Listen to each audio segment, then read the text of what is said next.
Play the fucking music! White boy. Greetings, bitches! For the second time today. Welcome to MotoPG. It was the podcast that other podcasts wish would stop podcasting. I wish we'd stop podcasting too. Today.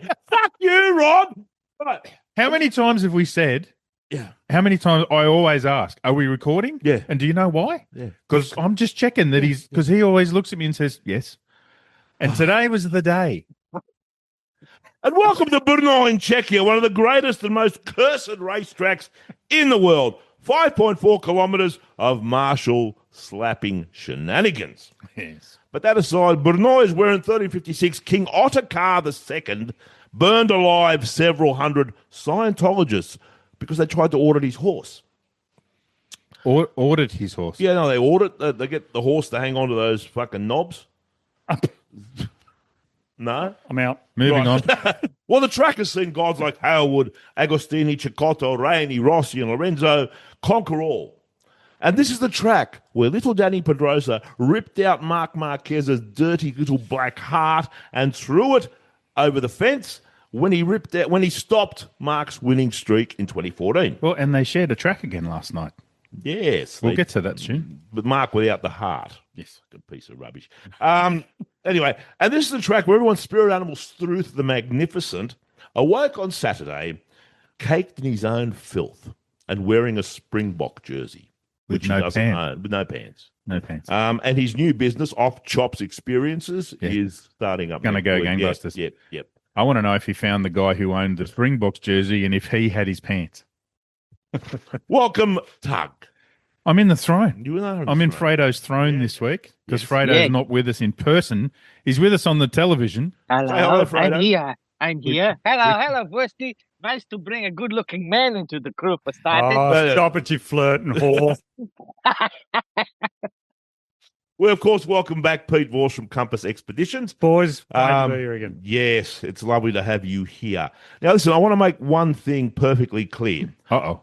I do not condone the slapping of marshals. Are we going to do this now? Yeah, let's fucking let's get to it. I do not condone it. But you non-Europeans need to understand a few things about us wogs. Yeah. Okay? We do not view slapping like you soft bitches do. Okay? Slapping is a perfectly acceptable way of expressing your passions and emotions. We slap our kids. We slap our relatives. And our parents slap the fuck out of us. So do our priests. Our fucking neighbours slap our kids. Okay? They do this on behalf of God. Oh, fuck, we slap shopkeepers, waiters, teachers, and musicians who give us the shits. We're a slappy kind of fucking people. It's not really an act of violence. So it's more a form of communication, isn't it, Freido? Yeah. Yes, it's to get your attention. Yeah, you're not concentrating. Hey. It's an opener for a more detailed discussion and exchange of ideas. So it's not. It's acts of violence are punches, kicks, stabbings. You know, I hit you with a fucking fence paling. I throw a goat at you. Now you're fucked. So don't throw goats at marshals. I can assure you no one east or south of the Danube was upset when Baz gave Vladislav 5 across the eyes. No one at all. Vladislav's mum probably slapped the fuck out of him before he left for the track that morning. And then when he got home... Just to make sure he behaved. Well, when he got home, she would have slapped him again and said, why you make that nice boy slap you? Oh, where you get these gloves from? You steal the gloves from the racer, yes? Then whack. Yes. Why you rev bike? Yeah, why you rev bike? Yeah, just so you know. So that's where I am. I hope all Czechoslovakian women don't sound like that. Oh, they do. All of them sound like this. Shut up, eat your piroshki. But only if you're lucky. Yeah, it's funny. Like we had a good conversation about this last night on our Monday night Patreon show that we do, and we kind of all settled in the same place. Freido, your take was a little different. You would look fully in support of slapping marshals, pretty much. Oh, absolutely. The dickhead didn't know what he was doing here, and he redlined the thing, and it's redlining, and it doesn't turn it off. And I'm sorry, but he had to get his attention somehow. So, I think it doesn't matter. It's not a big hit. As he said, he didn't throw a goat. It was a fucking big unit. Bez was never going to hurt him. Well, he's now famous. This man is famous in Czechia. He's got an OnlyFans. He's on It goes OnlyFans, on yeah. OnlyFans page. You pay him €50, you can slap him in the face yourself. He's making the money now. I would have liked to have seen him just throw one Bears straight in the face and Bears fall over. That would have been fantastic. How would they deal with that? Well, How would Simon Crayford deal with that? Bez slaps the marshal. The marshal goes, whack. Yeah. Right? And down Bez goes. What do we do now? oh, well, We're not bringing fucking sandwiches to your point today, mate. yeah. No fucking water for you, Vlad. I tell you what we do. We increase the ratings of MotoGP by 150% for the next race. exactly I tell right. you. Exactly right. They're fighting on the outskirts of the track. The funny part is all the work that went in, like last year when Mark won his title, all the work that went into the promotion and the video and all of the stuff around that, nothing has had more shares on Instagram and Facebook and everything else in the last 10 years than that last night. Yeah.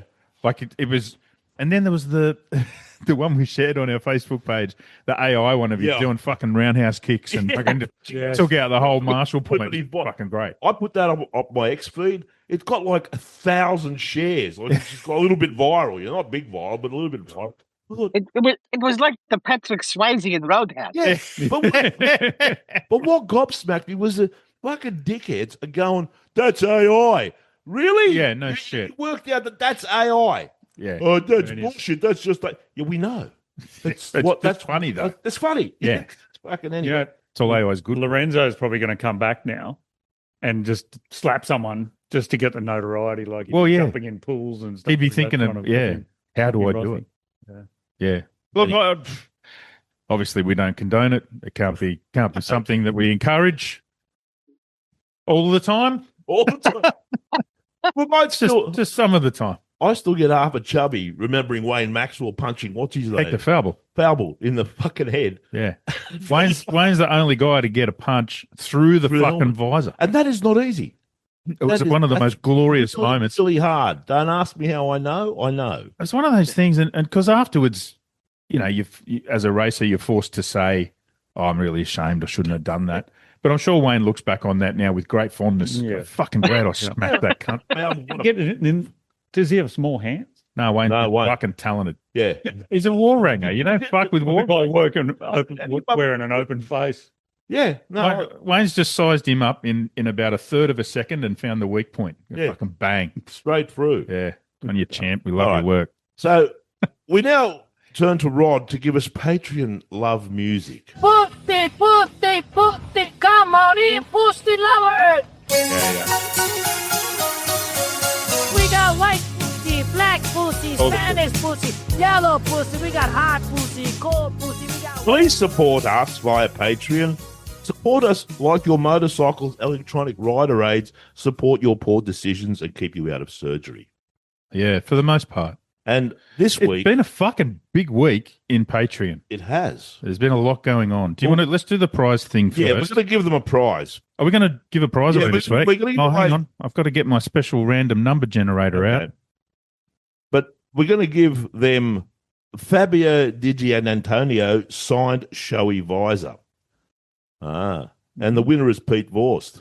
I was wondering I've always wondered if I can enter this thing because I enter and I'm like, Entered. oh, Congratulations, Pete. You're going to love that. thanks, man. Now next week I'm hoping to win the showy that it fits to. Yeah. Yeah. Hang on. Let me.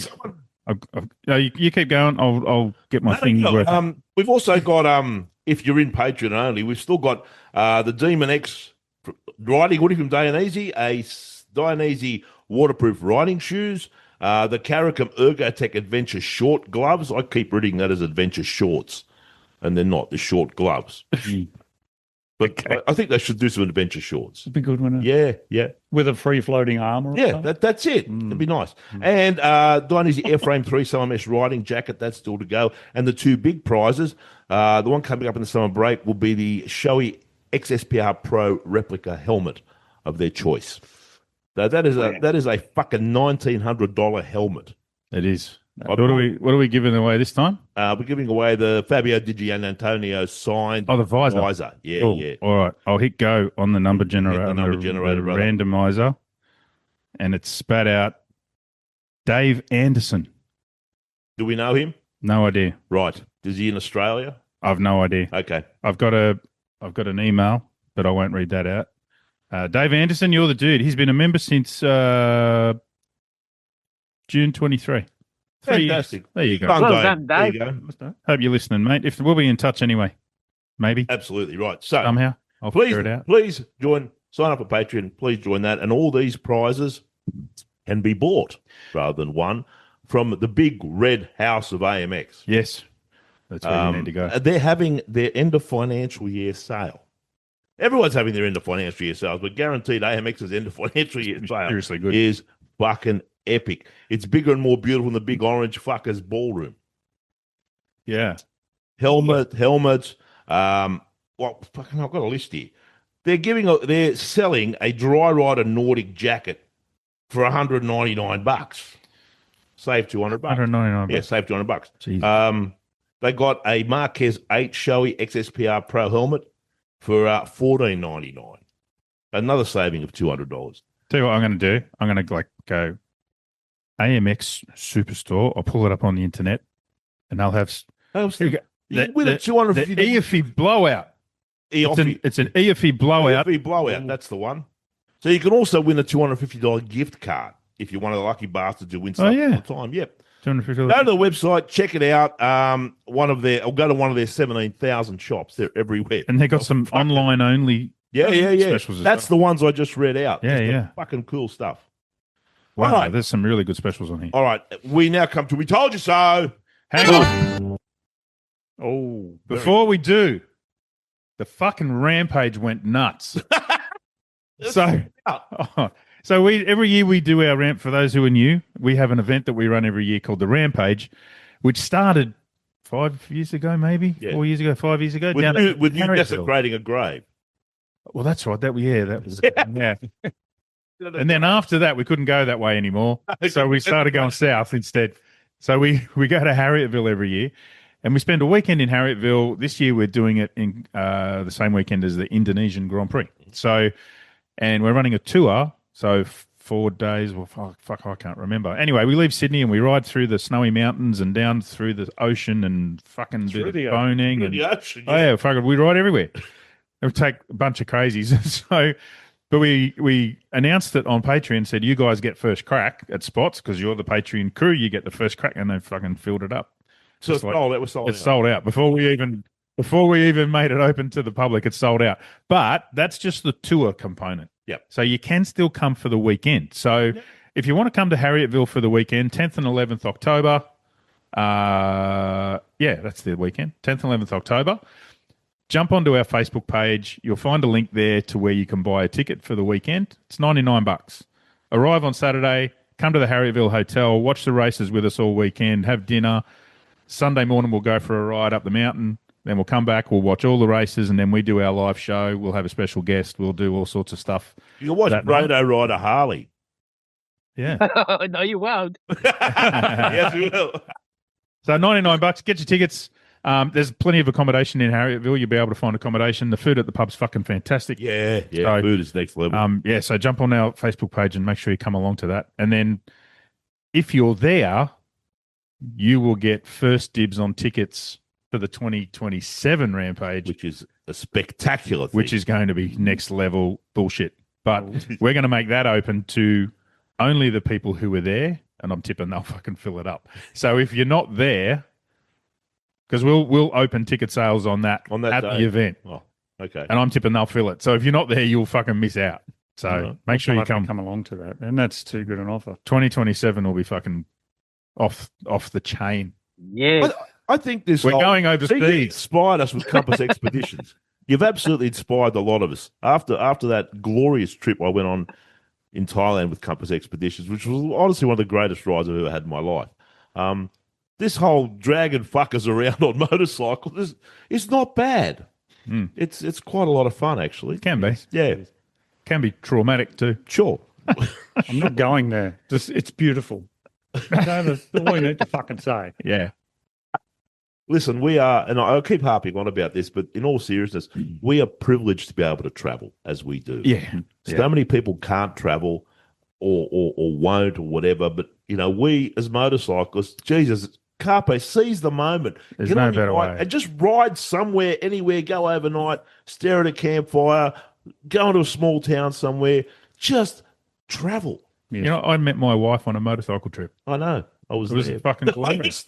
No, you weren't. Different trip. Oh, different trip. Okay. It was glorious. It was a fucking, it's just like, it's all sorts of great things happen on motorcycles. I've got a fantastic story about a compass trip. I'll tell you about when we've got a bit of time. No, It's about a lady and her husband. We're gonna come to Compass in a minute, right after we told you so, Rodney. I told you so, just doesn't quite say it. There's so much this week. Well, we told you Martin is a dickhead, Yeah, but we've been saying that for but years. he's becoming dickheadier. Dickheadier. Not a week after he was praising Aprilia for being the best bike in the paddock, he comes out this week and says Aprilia's lost its direction because Did he say? I didn't see he that. said that. He said because he finished ninth, Aprilia has lost its Oh, direction. don't worry about the little fucking Japanese kid coming second. Yeah, really? So, for fuck's sake, you finished ninth because you had 2 long lap penalties and you turned yourself into a bowling ball in Hungary. Yeah, that's right. what you did, right? Bez was not allowed to race because he slapped a marshal. Yeah, that had nothing to do with Aprilia. So going back to We Told You So, do you remember last week when I said, I feel like the pressure's building in Aprilia and I don't know if they're going to cope with it very well? Yes. Look where we are. You two motherfuckers. You, especially you. Anyway. Yeah. Yeah. He's fucking hard to like, isn't he? Oh, yeah. He's hard to like. It's coming to that. I mean, other people are saying it too. Simo was, I fucking hate him. They throw him to. I said, who? He said, fucking Martin. He's a fucking dick. Fair enough. Fucking. I was trying to be diplomatic. I think he's a fuckwit.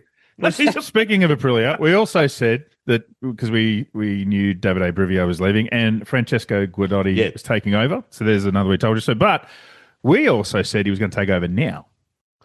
And he is. Has. Yeah, he's right there. He's there with Brivio, but he's Brivio's still there, doing a handover kind of thing. Brivio's like, no, everyone, Brivio's just like, he had to Just step chilling. aside because they have to choose the new lineup and the strategy for next year.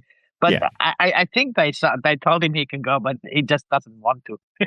He just, I'm He's having fun. good. I'm good. I'm fine. I'm good, me. I'll stay. Yeah. Should we talk about the rule changes for this week? Are they We Told You So's? They are, because we told everybody that there was a bunch of new things being looked at to try and improve safety on the starts. And we said they were looking at starting to remove some of the start devices. And that's gone. Changing the grid, which will happen as of Germany. Right. So as of this week, the front start device is going. So the lowering of the front of the motorcycle. So they actually did a bit of a test, a bit of a trial run at on the weekend. And some riders liked it, some didn't.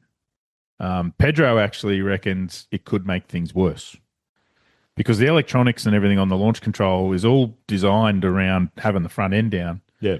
So as soon as it's not down, it tends to wheelie a little bit more, which will make the bikes a little bit less controllable off the line. Oh. It's hard to steer when your wheel's 3 inches off the road, you know. With Assen, how far is the first corner from the start-finish line? It's fair way. Fair way. It's a fair way because the finish line is closer to the chicane at the end there. Yeah. And Pedro's argument was, if you're going to take that away, take the rear one away as well. Okay. Get rid of both of them, because otherwise what you get is the bikes sitting Squatting like that, down. squatting down. And the problem with that is, so the biggest problem with the front device is sometimes they don't disengage because you need to brake pretty hard. Yeah. So some tracks like Phillip Island and stuff, they wouldn't have been using it anyway because they don't brake hard enough in turn one to disengage it. And if you've got the rear down and the front's up, the thing handles like a fucking dragster. Like it just doesn't want to turn. So if you have a situation where your rear doesn't disengage and the front's still up, then you've got a problem. It sounds like a problem for someone who's being paid €20 million a year to deal with. Well, I think Pedro's right. I think his argument is, if you're going to take the front one away, take the back one away. Leave it for the rest of the race. Yep. Let us use it on the corner exits and stuff, but just take it away for the start. I've got no issue with that. I think he's bang on the money. So the other thing that's happening the following week in Germany, and the Mark haters will decry this as favoritism for Mark because he'll probably qualify on pole and this will lead to an advantage to him. So they're going to change Not in my head, but I'm having a stroke. Yeah, they're going to change the spacing on the grid. So at the moment, you've got pole position. The bike in second is 3 meters behind pole position, and then 3 meters. And then the bike directly behind first in fourth position is 9 meters behind. So it's essentially 3 meters per bike. They're going to change that to 4. It doesn't sound like a big change, but when you're Jack Miller or Cal Crutchlow at the moment, top rack, you're fucking 40 meters further behind by the time you get around the other side of the circuit. Yeah, so You're halfway to Brussels. Yeah, that's right. And you got more room to line up tear-offs in between the bikes. Yeah. the interesting thing for me won't be so much MotoGP, because it'll make the braking area a little bit better. It won't necessarily spread them out more. It just means the guys at the back won't have to brake as early. Because when you go and you've done some racing? No. Oh, okay. So when you could have fooled me. I assumed you had. I've ridden with you. Looks like racing to me. Yeah. Well, look, when it's always a race. But when you hook into turn one at a race meet, and there's 25, 30 bikes, whatever. The guys at the start, the guys at the front, they tend not to brake. They brake at a normal braking point. Yeah. The guys midfield brake a bit earlier because they don't want to run up someone's ass, and the guys at the back brake even earlier. So by the time you get out of the first corner, the guys at the back have already lost 2 seconds. That's how it works. So all that'll happen here is the guys at the back won't have to brake as early. So they may actually come out of the first corner not too much differently than what they do now. We'll see. But is that then they're going to brake later? It's going to drag them in. We'll have the slipstream effect, and then we'll just have a massive domino. Eventually. No one knows. No one They're knows. saying this is for safety, but let's suck it to see it. I'm worried about it. Martin's going to love this. Oh, yeah. Yeah. Won't be his fault anymore. Clean up. Not my fault. They changed the rules. I'm more worried about Moto3. Like you spread those. Is that going to apply through the whole? Yeah. Yeah. Oh. Yeah, one grid for all classes. So the Moto3 boys will be more spread out, which means that field might split early. Oh. And Assen, always weird shit happens at it. It does. Assen's weird. The Cathedral of Speed is weird as. And the weather. The other bit of news is manufacturers will be limited to 6 bikes next year as a rule, which I don't know that they needed to do because no one was going to have more than 6 bikes next year. Yeah. Ducati's got 6 lined up, and that was going to be it. So I'm not sure why they did that. Well, when we get to the news, I'll talk about that special press conference that they had. I thought we were doing news. Oh, we couldn't have, because I haven't heard no fucking intro yet. That's right. Oh, the fucking sponsor's sitting right here. Yeah. Oh, no, we were still doing. We told you so. Yeah. We said that's right. We said there was changes coming from the starts. What else? You got that? No, that'll do. All right, Rod. Move to news.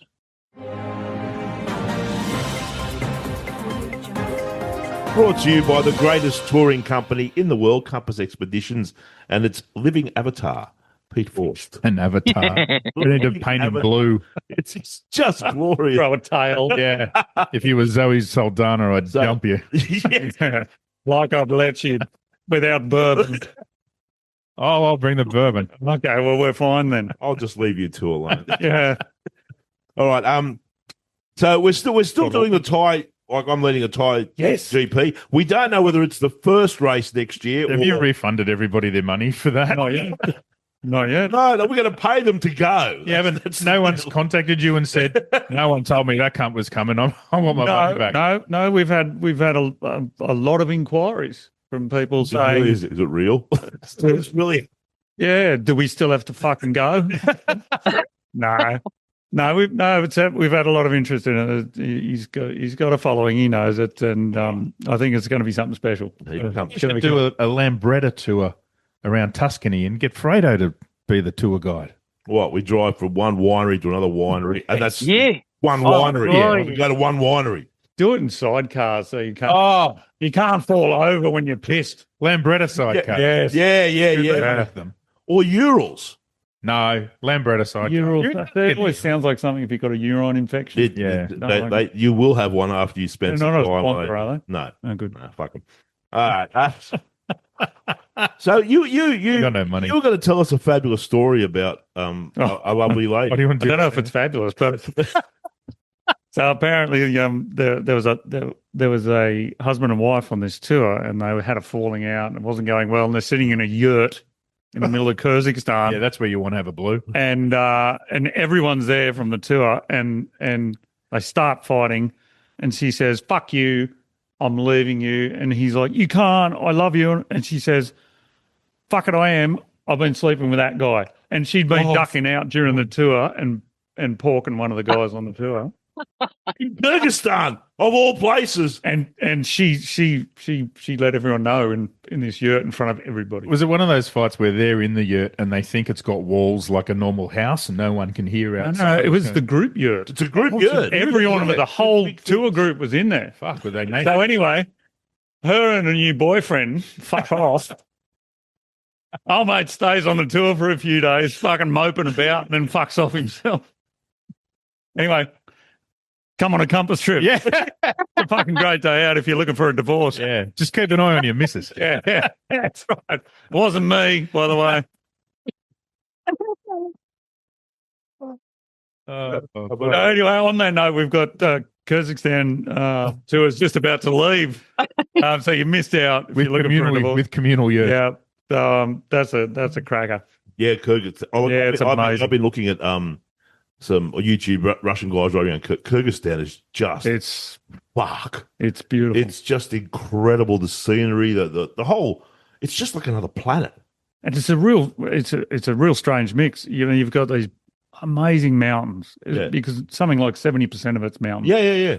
And then you go to some places and you've got all these old Russian buildings, and when they handed things over, the Russians, they just pissed off and left this stuff. So there's huge complexes, factories, Soviets, yeah, just amazing place. All right, what news have we got? Well, Digi had his finger fixed. Digi had his digit fixed. Yeah.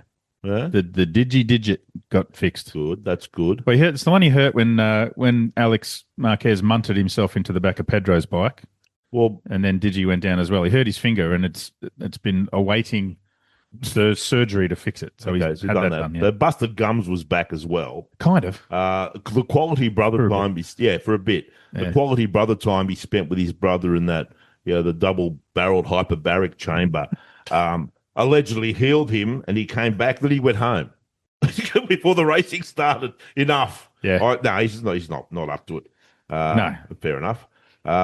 As you said, Francesco Guidotti took up residence at Track Pants. Yes. What else did we have? Then you sponsor Superfile. What a cool looking sponsor. What is that? I haven't looked them up. I did. I didn't know what is that. Apparently, it's a file management system where the owner retains all the files. All right. You should. No, I don't use it. Fuck off. I'm paper. I'm all about cutting down trees, all right, and murdering polar bears. Fuck, yes. Right. I think the other thing is they made the big agreement with all the teams at this. Yes, that was a special press conference that I they call watched. it the Concord Agreement. The Concord Agreement. Because that's what they call it in Formula One. So but the Concord crashed, didn't it? Yeah, it did. Pretty much. So Carlos, I don't like it. It's 9. I sat down and I watched that, and it was Carlos Espeleta, who obviously was educated in America because he's got an American accent. He does a bit. Yeah. He's very well spoken, but he's so corporate. And he said something about the future and how awesome it was going to be after signing a 5-year agreement with the most important team. So he's on stage with Massimo Rivola, Gigi Dall'Igna, Pit Byra, Taichi Honda, and Paolo Pavesio. And they're all sitting there. And Carlos said it was all beaut and all wondrous for the future. It was all this corporate speak. It wanted to raise the brand to Formula One levels, and each race is going to be a Super Bowl. So he's mixing sports, but and they're going to push for more races in or near cities. That was the message that I was getting from that. Yeah. And no new manufacturers in the near future. So the press seemed completely unimpressed by any of that. They asked about 4-0 questions and everyone left. Like, fucking ask questions, Jesus. You got the shot callers. All the there. bosses, yeah. But perhaps they weren't allowed to. I don't know. So that's that. Cal Crutchlow, our mate Cal, wants the heat to fuck off and for MotoGP to help it fuck off. And he also wants the ride height device to fuck off. Yeah, good. So don't we all? We all want it to fuck off. I'm sick of it. This is what Cal said about the heat. He said, I tell you what, it was fucking hot today. It was so hot, and you see all this waiting around. You go to the grid, and you try to come off the grid because it's too hot. It was seriously hot, like one of the hottest races I've ever done. So, in my opinion, they need to start to think about this whole situation a little bit. In other sports, they have weather protocols. They have all these things. So it's too hot to stand around, too hot to sit on the grid, too hot to wank into a tissue, too hot to be old. It's fucking... It's 34, Cal. He's an Englishman. I know. That is exactly. They're having weather alerts now in fucking Europe because it's 32 degrees. I saw 4 days in a row over 31 degrees. Cunts were dying. Yeah. If it gets to 32 here, I take my jumper off. we regularly, I have 42, 44, 45 out of Singo. Yeah, we get worried if it gets to 47, 48. Then we start going, oh, it's a bit fucking hot. And Cal also copped €1,000 fine. What for? He was fucking up the practice starts. Oh, was he? Yeah. He said again, I did the practice starting procedure wrong. And listen, I fully agree with the rule. I move forward, and then you're not allowed to stop again because if someone's behind you, they can run into you. So and then he stopped. Right? Yeah. I did check that no one was there, but anyway, €1,000. Nothing. I could have just said, "Hey, Cal, don't do that." If he was riding a KTM, he could have got away with it. He just stopped. Don't stop. Oh, fucking shit itself, mate. Sorry. It wasn't me. Fucking hell. Oh, Pedro. Okay. Fuck. We're moving to observations now. Are we? Okay.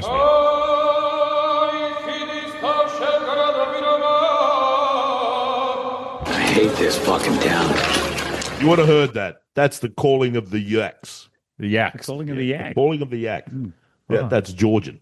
Anyway. It's probably what that woman was doing before she went off to root a boyfriend in the other yurt. Rubbing yaks. Maybe he was caught making that noise, calling the yak.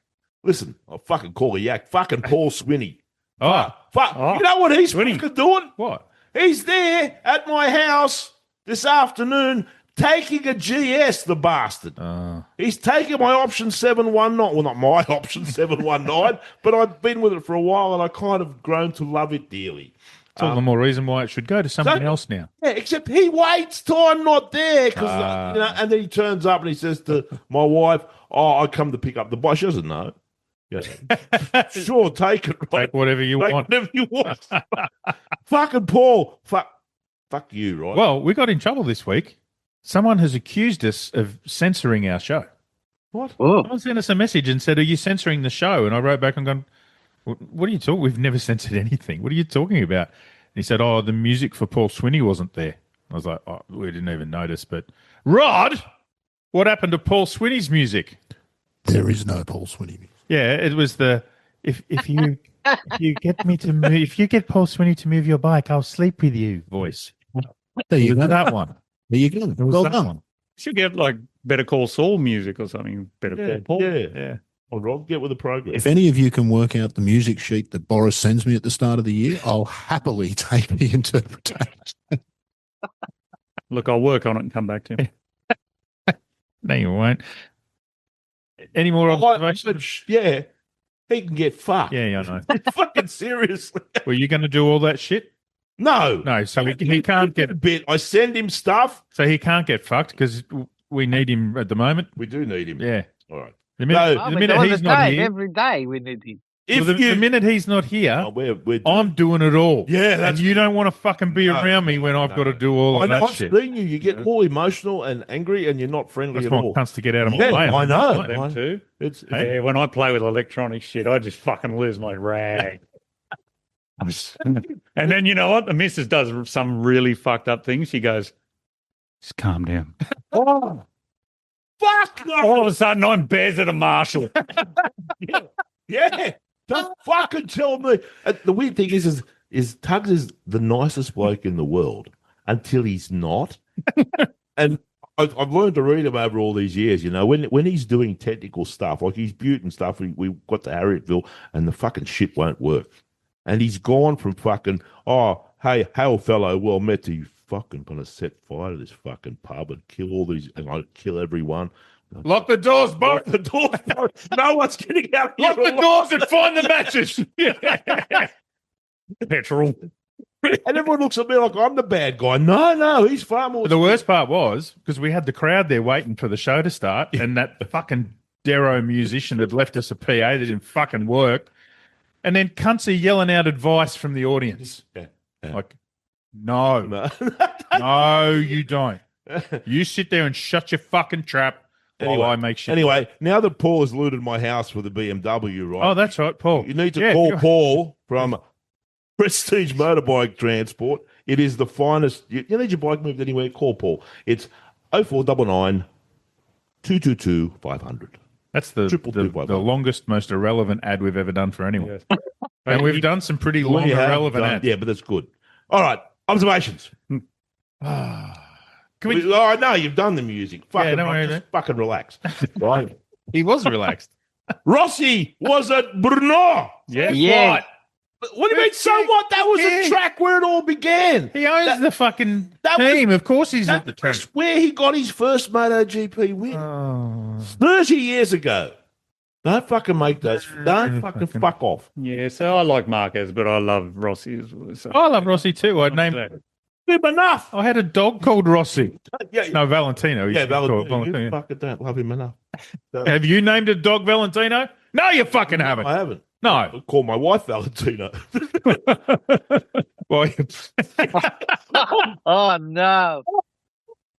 Don't tell me she's got a tattoo on her back. I don't want to know.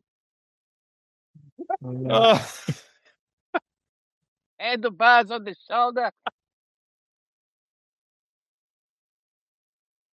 Sorry, Boris. I apologise for going down that path. Fucking it's horrendous. So, have you noticed that Agura looks like he give a fuck ever about anything? No, at all. He gives a fuck about racing motorcycles. That's all. He just doesn't give a fuck what you think about racing motorcycles. He doesn't play to the camera. He doesn't do any of that fucking touchy-feely fucking shit. He could have, I don't get it. He could have been made by an alien sex octopus. He's just not of this earth. The most hilarious part is these all the supposed journalists, right? These people who think they're journalists. They get frustrated with him. A lot of them, he's a lovely guy, but a lot of them say he's really hard to interview. And that's because you fucks ask stupid fucking questions. That's right. So they'll say, tell us about when you were growing up and how you got into motorcycles. And he'll just go, yes. Because he's sitting there going, no one cares about that. Don't ask me about it. He's just he's just not interested in chatting. I can't speak to the Spanish and Italian press corps, but I've seen the English-speaking press corps. Oh, fuck me. The fuck? Why are you people there? You are so abjectly shit at your job. Yeah, just wasting everyone's time. He looked downright fucking dirty after the main race. Yeah, and you know he was not happy. Huh? He listens to the show. Hi, because g'day, I. Ogura-san. Because I gave him a rev up the other week and said, wouldn't employ him. Can't qualify. And if you can't qualify, you can't win a championship. You look this. Yeah. Son. Yeah. He's sitting there going, I show Tug. And he's gone out, he's fucking bang. Lap records, fucking smashed him. All right. And still didn't win. No. So everything but. How good is it to come from a fucking narrow Hungarian goat track with 100 villages that they've been bussed in to pretend there's a crowd to Brno, a proper meat-eating fucking track. Yeah, with people at it. But lots of people, and the Czechs are great. Right? And a prime minister who turns up, buying no fucking security, just fucking wanders in with his camera, taking photos of cool bikes in the fucking garage, and 90,000. Brno is just spectacular. Yeah. It's wide, it's big, it's huge. It's just a thing, It's just such a contrast between that nonsense in Hungary. Do you know the funny part? Everyone was complaining about the racing at Balaton Park. Oh, it produces shit racing. Actually, produced better racing than what was good. Brno did. So, I don't know. Did we do some observations about testing last night? Yes, we should. So the interesting thing about testing. So last night was the first big test where the factory guys all got to ride the 850s. So they're working on next year's 850s with the different rules and the Pirelli tyres and all of that sort of bullshit. And the interesting thing was because obviously manufacturers were a bit coy if they've got a rider who's leaving for another manufacturer next year. Most of them didn't want them riding their new bike, right? Which I get. Honda was the exception. Honda let both Marini and Miu test, and they're obviously because they've got no one else. There's no one else to test. No one else to ride it, right? When you get Cal to have another run, he was still recovering from Sunday.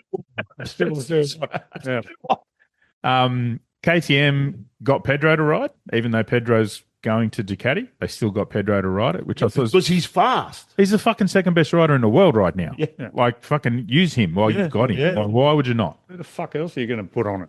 Well, they put Danny there. Danny Pedrosa was there, right? and I think Pole might have been there as well. I'm not sure. Yamaha, fuck me. Top rack. Yeah. Well, you've got Jack. Fair enough, you're probably not giving him a gig next year, but fucking use the guy. It's not like he's going to go and... It's looking like Jack's out of a gig next year, the way things stand at the moment. Why wouldn't you put him on it? So instead, you've got Augusto Fernandez and Toprak running around on it. Toprak's just getting to grips with the current bike. I think Yamaha's fucking silly for doing that. But anyway, and then Ducati had Furman and Mark. So that was pretty much it. Have I missed anyone? I don't think I have. Oh, Aprilia. Aprilia used Bez and Savadori. Yeah. And I think Raul might have had a ride. Raul had a ride, yeah. In terms of times, nothing official, but I've heard Aprilia was quickest, running high, very high 153s. So they're what? It's race pace. That's race pace on the 850s. That's what they were running in race pace, yeah. That's not bad. Yeah. They're not going to be much slower. They're not. No, they won't. What'll be interesting is tyre life. Pirelli turned up with, actually, I've got a list here. And the reason the test was behind closed doors, no cameras, no nothing, was because of Michelin. Michelin demanded that the test be behind closed doors. Because MotoGP is under contract to Michelin, and they do not want photos of MotoGP bikes with Pirellis on them. Stop being French bitches. It's silly, isn't it? But hang on, aren't Michelin going to World Superbike next year? I just hope they don't use the current MotoGP bikes on the fucking World Superbikes. It'll be horrendous. Sorry, the current GP tyres. I don't think they'll have to, will they? They won't have to. I don't think they could. Those tyres are made for MotoGP bikes and the downforce and all that sort of shit. I don't think they'd work on Superbikes. But Pirelli brought three different specs of a soft front, 2 specs of a medium front, 1 soft rear, 2 medium rears, and 2 hard rears for them to try. So there's a lot of work going on just testing tyres. So, yeah, so there you go. Interesting. Right. And Mark crashed. Nothing bad. Good. No. So there you go. That's all. I wish him no harm. No, that's all I got for testing. All right. We have a Dear George. Oh, good. I am the greatest. I thought we'd hear from him this week. Well, we have to. Yeah. Dear 200 race failure. 200 races puta. 200. That is 3 less than me. And you have won how many championships in that time? Oh, man. Nada puta. Not 1. I won 5. Actually, I won 12, but there was a lot of cheating and bribing of officials by the yellow puta, and this was all cleared up when I got my Legend of Legends award. Carmelo promised he would amend the record, and this is a long process because all those bribes have to be traced and the people responsible arrested and sent to jail. I want to send you to jail. How can you suck so long and so hard on the milky teat of MotoGP, a sport I invented in its modern form, and produce nothing? You're wearing a Batman mask does not count. You rev bombing your Yamaha so the Jarvis puta threw you out into the street also does not count. The only thing that counts is me agreeing to be your coach and spiritual counselor. I am the best at this. I made that red Marquez puta what he is today. I made the bike he races on as well. The seat is handmade to my instructions. That is why he is winning. When he changed the seat, he broke everything in his body. He is stupid like that. He thinks he knows better than me. Now he knows. But I cannot counsel a puta with no spirit. It is like trying to ride a motorcycle with no handlebars. It does nothing you want it to do, crashes into things and hurts your feelings. You've had 200 races and you have nothing to show for it. No trophies, no championships, no supercars, no private islands. The waiters at Lake Lucerne do not know who you are. No. But I know who you are. You're the one who has brought me shame. I held out my hand, the one with all the fingers, and you took it. Then you made the big shit in it. But even your merda smells like failure. Give me my signed photographs back. I do not want them hanging above your bed, George. Fair. Yeah. Harsh, but fair. Yeah. Definitely fair. Edward the Maverick hasn't signed yet, has he, with anybody? As far as we know, I think Gunther Steiner is. Steiner! It still scares me, even though I know it's coming. Can't help it. Gunther's leading him along. I think he's stringing him along a little bit. So, all right, we're Time done. to fuck off, isn't it? It is time. It is time to Time to fuck fuck off. off. It's time to go. It's time for bagger racing. Oh, We demand to be baggered. Rodney. You've got balls. Big ones. Sponsored by Harley Davidson. I'm currently riding the Fat Boy. Yeah, I'm riding Okay. him. I'm riding that fat boy. you do you, brother. Yeah, I'm riding that man. Listen, the Fat Boy is the cruise one. It's the one that's laid back. It's fat. I mean, I love the original one. Yeah. But they're no longer 2 16-inch front wheels. They fixed that. That was just an abomination. No, actually, they're not bad. Yeah. They're just a cruise. They're not quick. And coming off the 131 breakout, It feels like an R3. it feels like an R3. The difference is just so profound. But yeah, look, the 131 is not for everyone. It's not meant to be. You need to be right with Jesus to get on that thing. It's just glorious. But anyway, Bagger Racing is back this weekend at Assen, and Jody Torres, Spanish Elvis, has joined the Joe Rascal team. Is he an additional one? Yeah, no, they replacing? pissed off the American. Oh, the one that was losing. The fuck off, you're no good. Yeah, you're no good. Yeah. What do you Americans know about riding Harleys? We'll get the fucking. Not quickly. We'll get Spanish Elvis. That is an entire country full of hog riders, right? Right, no. You want crazy wogs on those fucking things, and Australians. Yeah. Fucking Mad Dog. No more Americans on the Harleys. They're not fast They're enough. not just quickly. You can't ride. You can't do it. Fucking Mad Wogs and Aussies. That's it. Fucking Spanish Elvis. It's fucking on now. Fucking We need to snip that little bit and make it a reel and put it on whatever you put it on so it goes viral and make all the Americans hate us. So now, like Jody Torres, he was fucking Moto E champion in 2020 and 2021. He rode 5 races in MotoGP for Avintia as a replacement. He scored points. He didn't embarrass himself too much. Yeah, he's all right. Moto 2, he peaked in 2013. He won the German GP at Sachsenring. He's always fast, and he's got that fucking mad elbows out fucking shit, which is perfect. Yeah. Him, Iannone, Mad Dog, Gut great. Rat, and fucking Grenade. That's your fucking 4. Mad Dog had a birthday this week too. Yes. Happy birthday, Mad He Dog. turns, 12? Yeah. He'll be growing pubes soon. Happy You day. go, you good thing. Yeah, good. Anyway, well, the championship is, And check your emails, Archie. Archie. No, you're listening. Check your emails, prick. So he's on 57 points. Might be in the spam folder. Look at your spam folder. Gutierrez on 56, Grenado on 51, Andrea Iannone 25. So this weekend. Yeah. Assen. Yeah, they're on at Assen. Yeah. Going to be great. Yep. Great track. Okay. Lights out, bitches. Ready. What the fuck is going on here? Just perfect for Moto 3. Brought to you by CF Moto. That. Yes, look at this glorious thing. That. The 750 SRS. And one thing we discovered today. Here's what we discovered, because you and I looked at this bike, and Pete, you kind of shared the same sentiment today when we looked at it, because Borry, you've got one at the moment. Oh, You've right, got yeah. one of these. Now, we've all looked at this bike and gone, it looks fucking schmick, but I'm uncomfortable about the rear wheel. Now, I love me a single-sided swing arm. Don't get me wrong. Yeah. Fucking love a single-sided swing arm. Yep.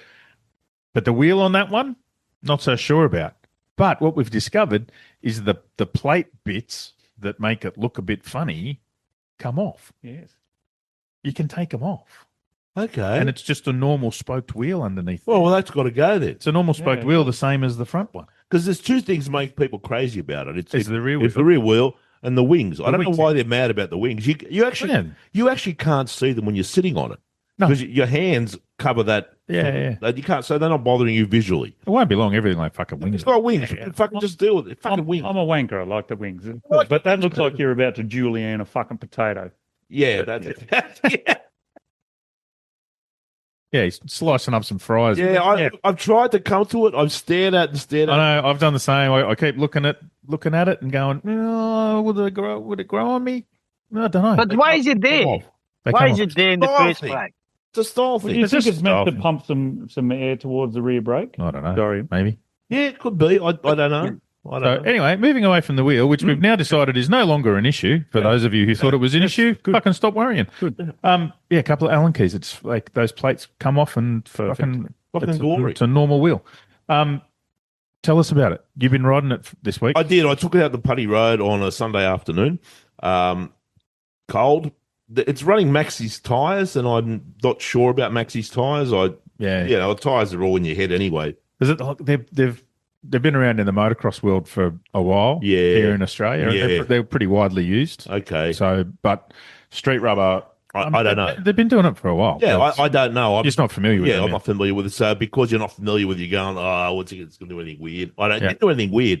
Okay, so it's not a GSXR 750. It hasn't got that manic. It hasn't got a massive top end. Not close to it. It's 110 horsepower. Yeah, 110 horsepower. But it's because it's 110 horsepower, it's smooth as silk. It is the smoothest inline four I've ever ridden. There isn't that, you get that buzz in the inline four. Yeah. Says you're riding inline four. Yeah, the tingle. The S1000RR has it. Yeah. All of them have it. This doesn't have it. It's just fucking glass. It's I kind of felt a bit of a nerd. Maybe it's me, the way I'm riding it. I don't know. I kind of felt it sort of snatch sometimes when you're fucking up changing. Because it's not a ride by wire throttle. It's a fucking thing. It hasn't got any engine modes, which I thought was cool. It is what it is. Yeah. Oh, okay. That's cool. Like that. I like that too. Yeah, there's no engine. I'm fucking sick of engine modes. I'm fucking over radars and shit. The starting procedure weirds me out.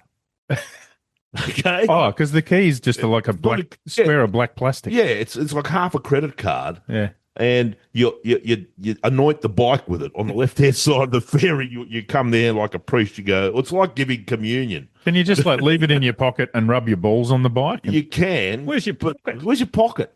Where's my balls? More important. No, that's weird. Like you kind of give it the Holy Communion, right? Body of Christ. The body of Christ, right? The power of Christ. And then it goes, bzz, lights up, does all its shit, comes to life. The headlights are cool as fuck. It's just cool electronically. And then off you go, and it sounds good. You start up, it's got that. Well, that's one of the things I was going to ask you because the pipes on it look really cool. For stock pipes, they're very MV Agusta-ish. Great. Yeah. Sounds great. Because the first thing you normally do is rip the fucking pipes off. But you look at those and you go, I wouldn't want to take them off. They actually look good. And they sound right. They burble on overrun when you're fucking jamming it through the gears. Yeah. I found the quick shifter glitchy. Yeah. Like it worked well on the up thing. It doesn't work at all on the down. It probably doesn't have one on the down. It probably doesn't. Does now. Sorry, Matty, it doesn't. And it no longer has a first, second, and third gear, but that's okay. It takes off in third fine. It's okay. Yeah, well, I managed to get it down a few gears. I thought, no, it's a bit rough, Probably shouldn't do that anymore. But anyway. And the gear shift lever's now at right angle. Shh. It's all right. They track you anyway, right? You'll know. Yeah, they know where you are. You'll know what I'm doing with it. Remember that time, the first time we went on the Rampage? I took that MT800 and Matty's sending me messages. What the fuck are you doing to that motorcycle? It's in red. No, look, at the end of the day, it's actually far better than I thought it would be. But the hook is, it's $12,990. That's the thing, isn't it? That's the whole thing. Well, and the thing is, you say, okay, $12,990. You say, oh, the quick shifter is a little bit notchy. It's like, well, that's because it's not a fucking Panigale quick shifter. No, it's not off a $40,000 superbike. No. It's fucking $13,000. And if that's all you got to bitch about, look, it's comfortable. It's the riding position is Hayabusa. Yeah. So you canted a little bit forward. It's not because we rode the R7. And that's a racer crouch. I don't care what they do. That's a racer crouch. My neck was hurting after. Yeah. Okay. I mean, you could barely walk the next day because you did 4,000 laps of the circuit, right? But that's a proper fucking sports bike. This is not. This is VFR, VFR, Hayabusa, that kind of thing, all day. Seat's comfortable, and it attracts a lot of attention. It looks good. Yeah, because it looks good. They've hit the first box. It looks good. And it's the perfect colour. Yeah. Matte black and gloss black. Yeah. Black. All the bikes should be black. All bikes should be black. I agree. Yeah, I'm with Look, you. 12,990, 3-year warranty. Go and have a look. Can't complain. Well, 3-year warranty. I mean, all of those people who worry about, it's a Chinese bike. It's a fucking 3-year warranty. And what are you worried about? The people who are bitching about the wings going, they're pointless on the road. Well, they're pointless on a Panigale on the road. Like, fuck. Shut up. Fuck, yeah. Fuck, they annoy me, those fucks. Do you know what else is pointless? You! Fucking motorcycle on the road, that's pointless. Fucking Lamborghinis are pointless. Doesn't mean you shouldn't have one. Fucking a 131 breakout is pointless. A Panigale's pointless. Anyway. What are we talking about? Moto 3. Hakim Danish. Yes. Creamy Danish. Freido's boy. The Danish. We've lost your voice, Freido. Voice. We can't hear you again, Freido. But before we get to Creamy Danish, did you fuck... Oh, hang on. He's muted himself. I love the Danish. You know this. Yeah. You told us about the Danish at the start of the year. I did. I said he's coming, boys. And all the Asian riders coming now. And even Petrama did well. It was that rider, he did well. Both of them. But Danish won. He's never been there before. Doesn't even know where he is. He's just happy to be alive. Tell you what he was doing was sweating like a fucking rapist on the podium. Yeah. Did you see him? Yeah. It was poor. The only bloke sweating harder than him was the guy who had to go and find the Malaysian national anthem. Yeah. When he's won, he's gone, oh, fuck, do we have that one? We're on Spotify. And Cal Crutchlow. Yeah, poor Bart. And you wouldn't expect him because it's very hot in Malaysia. Yeah. But he was sweating like a priest on the rape charge that day, didn't it? Yeah. Not very hard then. No. So did you all notice that someone gave one of the hate monkeys Miss Universe as his grid girl? No. Yes. Fucking Miss Universe was there. She had the Miss Universe. Oh, really? Like the real Miss Universe? Well, you're not allowed to wear them. The other bitches will fucking eat you alive if you put that sash on and you're not Miss Universe. I think it's highly appropriate that the weekend that Bez hits a marshal, you have someone there who's all about world peace. Yeah. That's very appropriate. The Czechs worked it out. She was fucking Miss Universe. She was absolutely stunning. And I was expecting her to be on the MotoGP grid. No, she's with one of the fucking monkeys. Does Donald Trump still own that pageant? I don't think so. He used to own it so that he could go in the dressing room and molest the girls. He owned Miss Teen USA. Even better. No. No. He was Miss Teen. He never owned Miss Universe. It was Miss Teen USA. Glorious. Sorry, America. We're in trouble all things were acceptable in the 80s. Well, not really. No. They still didn't make it public. We never spoke about it. Well, we weren't that imaginative. We didn't realize these guys were up to that. Anyway. Can we not go down that fucking rabbit? Yes. All right, so, fucking Danish at Pratama. It was a fantastic. Fuck me. Yeah. Good race. Danish, was it him that had the long lap penalties? Yes, it was. Yes. Just fucking smashed them. And Pratama from 20th to 7th. Yeah. In fucking just amazing.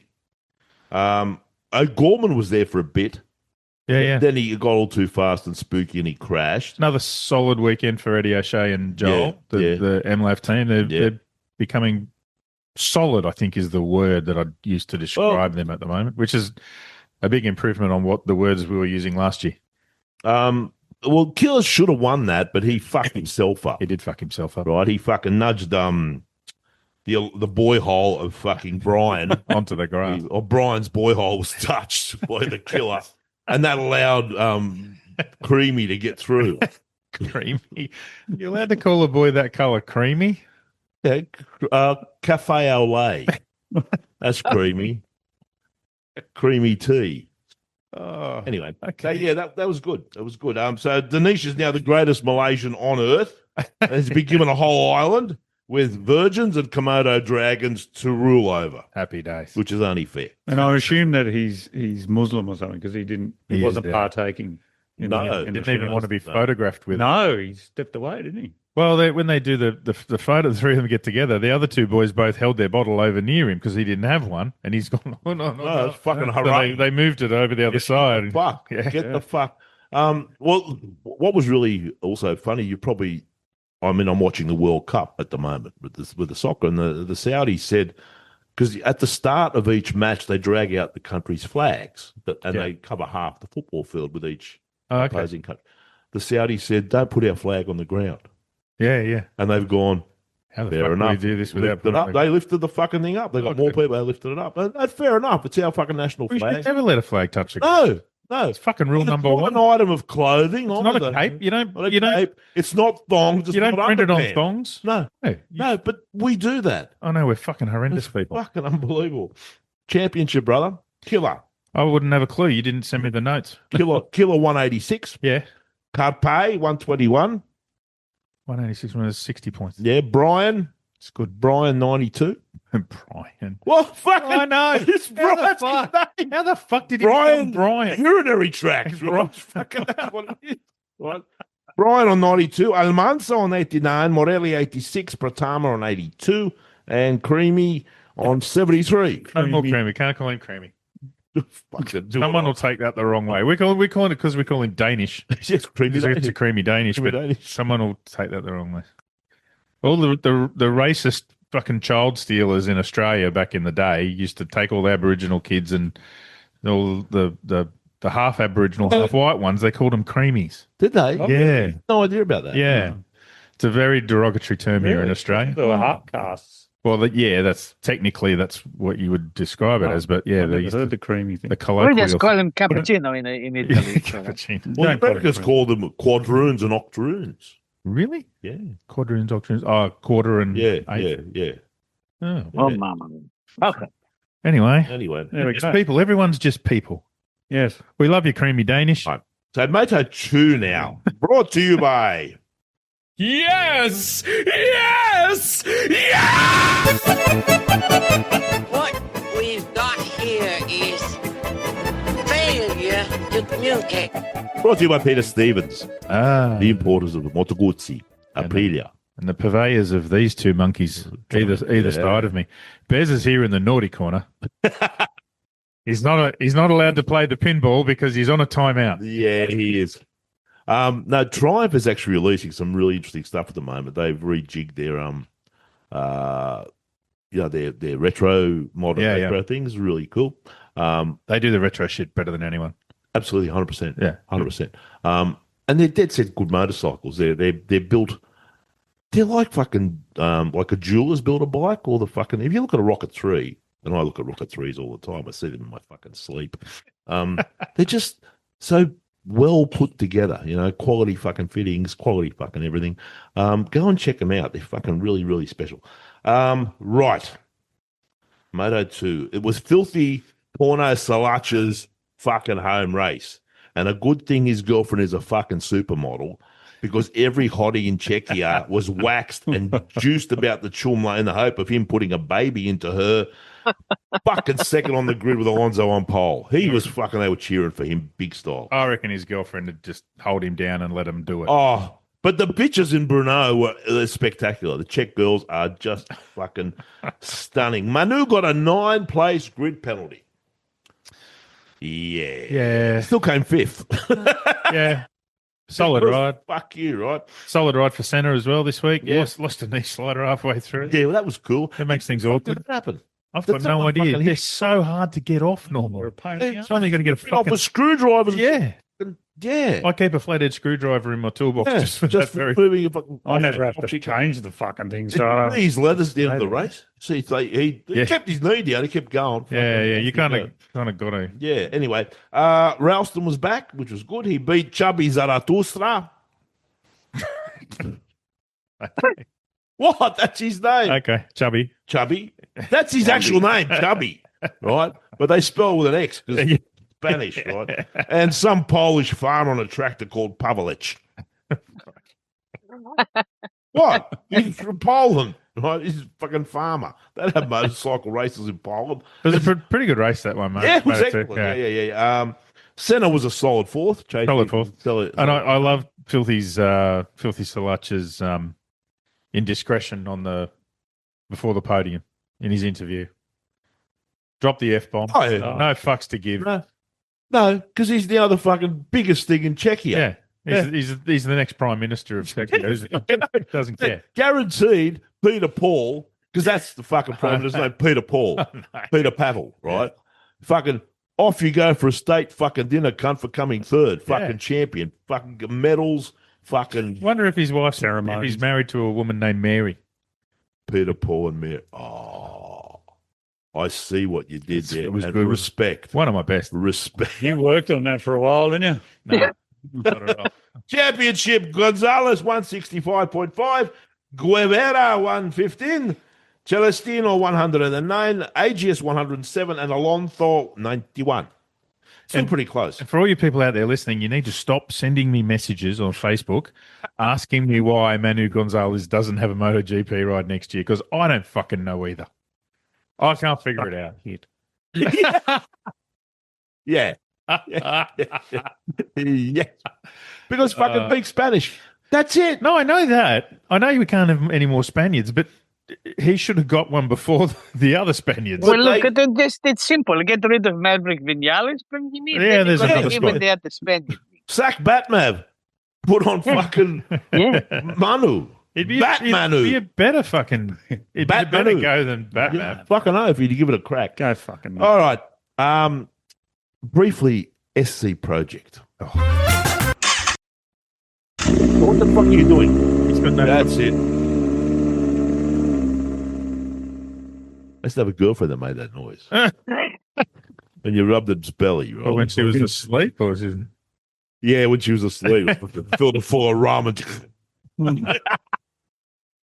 Right, time for anal.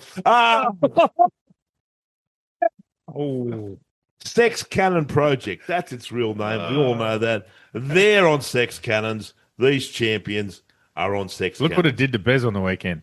Talk about firing him up. Yeah. He raced over there because he thought that marshal was damaging the sex cannon. Yes. Fuck. Don't drop it on the sex cannon. Exactly. I'll fucking slap you. And the marshal himself wanted to hear it revving through the sex cannon. Yeah. Which is why he did it. Oh, checking it out. Yeah. They are the best pipes in Tell the you world. what, if someone dropped my bike on its sex cannon, I'd fucking do them too. Yeah. Fucking Yeah. Hard. Yeah. From behind. We're back to anal. Everywhere. What's it? It's fascinated. I'm just wrong. This is an all-male panel. Can we stop talking about anal? People will get the wrong idea. Okay. We must. They're bitches, Freido. They're bitches. They're turning into bitches. I can see this. And on me. I know. With you. Well, I hear, brother. Okay, well, you two do you. Just No, we want to do you. leave me out of it. Now you're on your own. Okay, practice qualifying. Who wasn't practicing? It was a qualifying? lap record of Palooza. It was the lap record of Palooza. I was going to say on-track experiences. Connor Oh, yeah. has hooked up with Struth. Oh, again. No, they seem to be traveling together. It's just the best. Horrific. It's just the best thing in the world. Those two are living their best lives. Absolutely. If you want to join in on this, you need to go to on-track experiences because they'll get you behind the scenes into hospitality. It'll be the best weekend of your life. Brendan's had a ball over there, right? He went out with them. Check them out. On-track experiences. Tell Connor we sent you. Yeah. Connor, if you're going to a Grand Prix this year, it doesn't matter where it is, Australia or anywhere around the world, Connor can get you access to all the shit that you can all the shit you see people doing on TV, going, how do those people get to do that? That's the shit he'll get you to do. Yeah. It's the fuckers that when you stand in a general admission and you see those people walking in a special gate. Yeah. Special. How the fuck do I get through there? That's how. That's how. Yeah. Yeah. It's like they sent us photos the other day. They're standing out on one of the access roads next to on the track wall, just watching. Next to Valentino Rossi. He's out there fucking watching them go, "Hey, Valet. G'day, mate. Are you with Connor, are you? Yeah, good. Have a good time." Because Valet doesn't even need a pass. Everyone knows who he is. Oh, please, Mr. Rossi, come through. Sure, you want to go and stand on the track? You don't need a pass when your face is on the currency. Yeah, pretty much. All right. Yeah, like you said, it was a lap record at Palooza. Yeah, it's like we Not bad. had the lap record go, and I thought that's pretty impressive. And before you know it, there was 5 guys went quicker than that. Yeah, Dog Boy, bro. Marrera bred, yeah. He was fucking solid. Fuck. Yeah. Interesting, the story from Honda about him not riding in the test.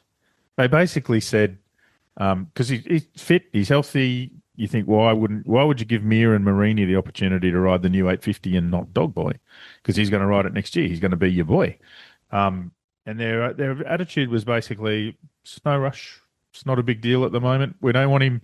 He's got to go to Assen next weekend. We don't want him riding on Pirellis on Monday and having to go back onto the Michelins next weekend. Let's just not confuse the kid. He's a fucking disabled child. I know. That's what sounds a bit fucking. What's the thing? Well, the person that was telling me this was explaining it to me like it made complete and utter sense. I'm like, fuck off. He's a MotoGP rider. The kid would want to ride it. They mollycoddle these fuckers a bit, I think. First year, they don't want to upset him, in case that, I don't know what. He starts to fucking fall off, eat crayons or some shit. The kid can fucking pedal. Put him on the new one. See how he goes. Anyway. What's he going to do? Oh, Pirellis. Oh, I can't ride. Yeah. Oh, fuck. He'll be like, colour black. Yeah. He'll be like, oh, just like the ones I had in Brno. Yeah. His response will be, oh, I won a Moto2 championship on these. Yeah, that'll be his response. Yeah. It's not going to fucking... Anyway. Anyway. All right. The Simone Flatterson Grid Girl critique. Because you are a disgusting fat body, Private Pile.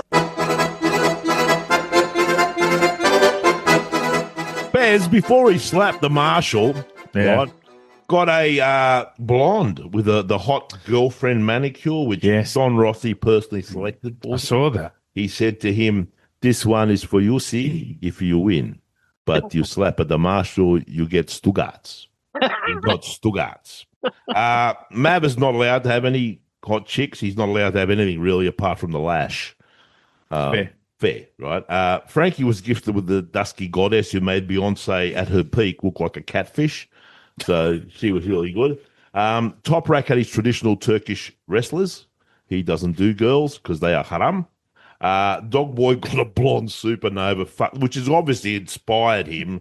They didn't dare dress her sexy or there would have been riots. They just dressed her down, which is probably good. But the most glorious thing of all is because this was a monster race. Yes. Right. So monster goddesses up on the podium. An abundance. They were lined up. What is the collective noun for a group of monster goddesses? Monster. A hotness. A hotness of monster goddess. A juiciness. A clutch. Clutch? A clutch. A chumla. A dripping. A chumla of monster. A chumlering of monster goddess. A snatch. A snatch of... Ooh. I'm not sure that one will fly. We'll give Monster a call, because they'll have an official term. Yeah. Sure. At the end of it, if you don't like hot blondes in miniskirts, you need to be jailed as a crime against humanity. Fucking stop yourself, right? Yeah. Fucking Jesus Christ, just pretty girls. Get over it. All right, the sprint race.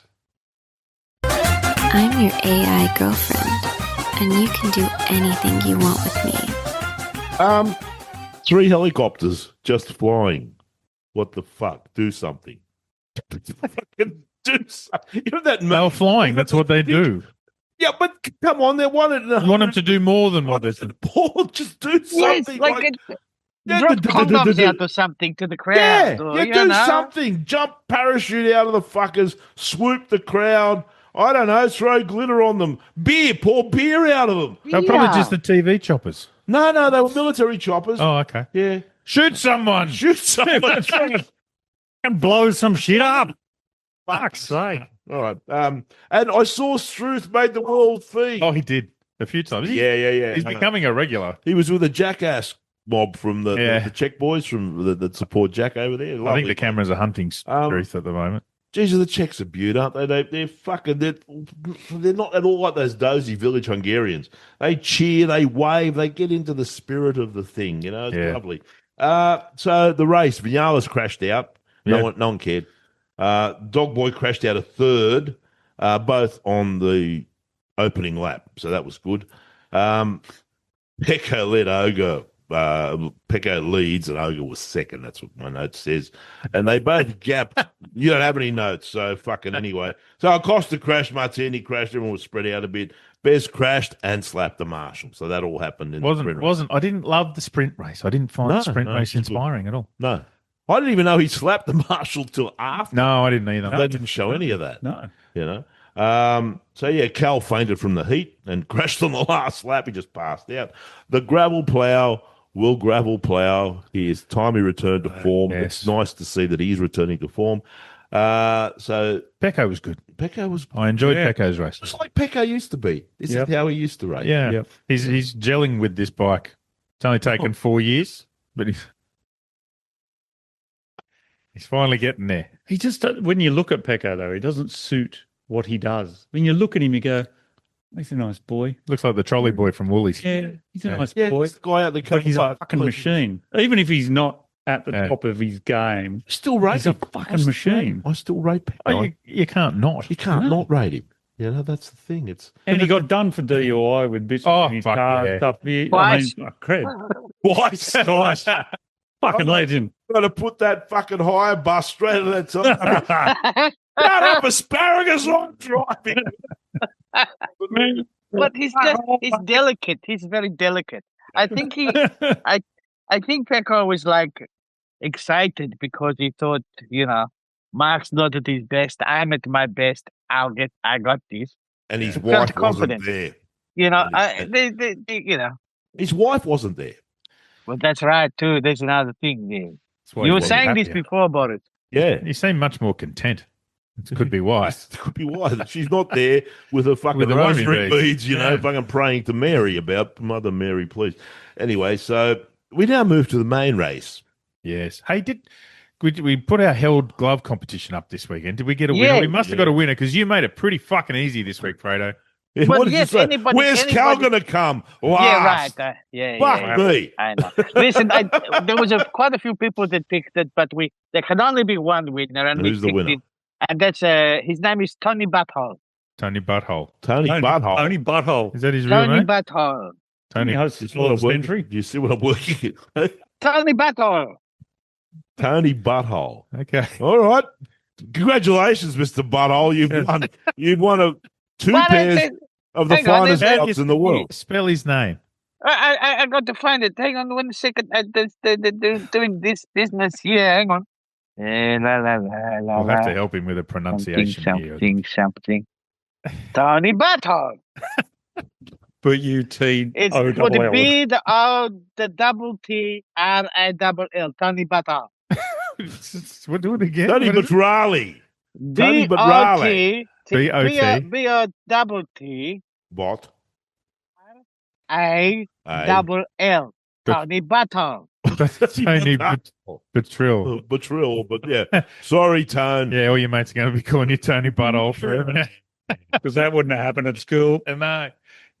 Anyway, each race we put this up on our Facebook. You can win 2 pairs of held gloves, the finest gloves in the world, or as consolation prize, they're giving away that intact battery guard. The battery guard. So if we don't have a glove winner, we'll find someone. So everyone's the winner every round. Everyone. But not everyone. Not everyone. Not everyone gets because you just made it sound like they all get the fucking battery mod. Well, they know I'm lying. They know I'm lying. Yeah, we're fucking lying to you. If you get it right, you might win a pair of gloves. If more than one of you get it right, you look we'll disappointed. just choose a fucking winner out of we're just gonna the ones that get it right. Fuck it. And then if we like the cut of your jib, we'll give you a pair of gloves. Or if Freido can make a rude word out of your name, you'll probably be the winner. That's his criteria. Just pronounce it like it sounds. His real name sounds like legitimate flabby tits or ripped open anus or some. But yeah, him fucking. That's the one. Ripped open anus. It's got to be Russian or something. Ripped open anus. That's Armenian. My mistake. All right. Did you all see Lucy Vaskovich? No. What? The singer at the start. She was a mimer. Well, I don't care what she was. She was how old she was. I said mimer with an M. Two M's. Yeah. Not a minor. I don't care what she digs out of the ground for 11 years. He didn't mean that at all. They fucking sewed her into a fucking red, white, and blue plastic Sex Panther outfit. Fuck yes, look at that shit. That's the Czech. That's Czechia. Yeah, hot bitches. That's Eastern Europe. They're all like that. Well, you married one. Yeah, fuck yeah. Yeah. That's exactly right. I'm not stupid. And then Wojtek Dick. Oh, yeah. What? Wojtek Dick. What was that? Well, who was he? He's the bloke with a dead bird on his head. Oh, he sang the national anthem. Oh. Yeah. And 2 fighter jets flew overhead. Again, do something. Bomb something. What was the guy's name again? Wojtek Dick. There's no way he's not winning the held glove competition next week. Congratulations, Wojtek. You won some gloves. Nice one, Dick. No one knows. So, the race. Martin has double long lap penalty because bowling ball in Hungary. Yes. Rat's got a 3-place grid penalty for fucking with the beast. He fucked with him. Does it really matter back No, there? it doesn't matter. And it only took 2 laps for Bags and Marquez to pass Agura and fuck off.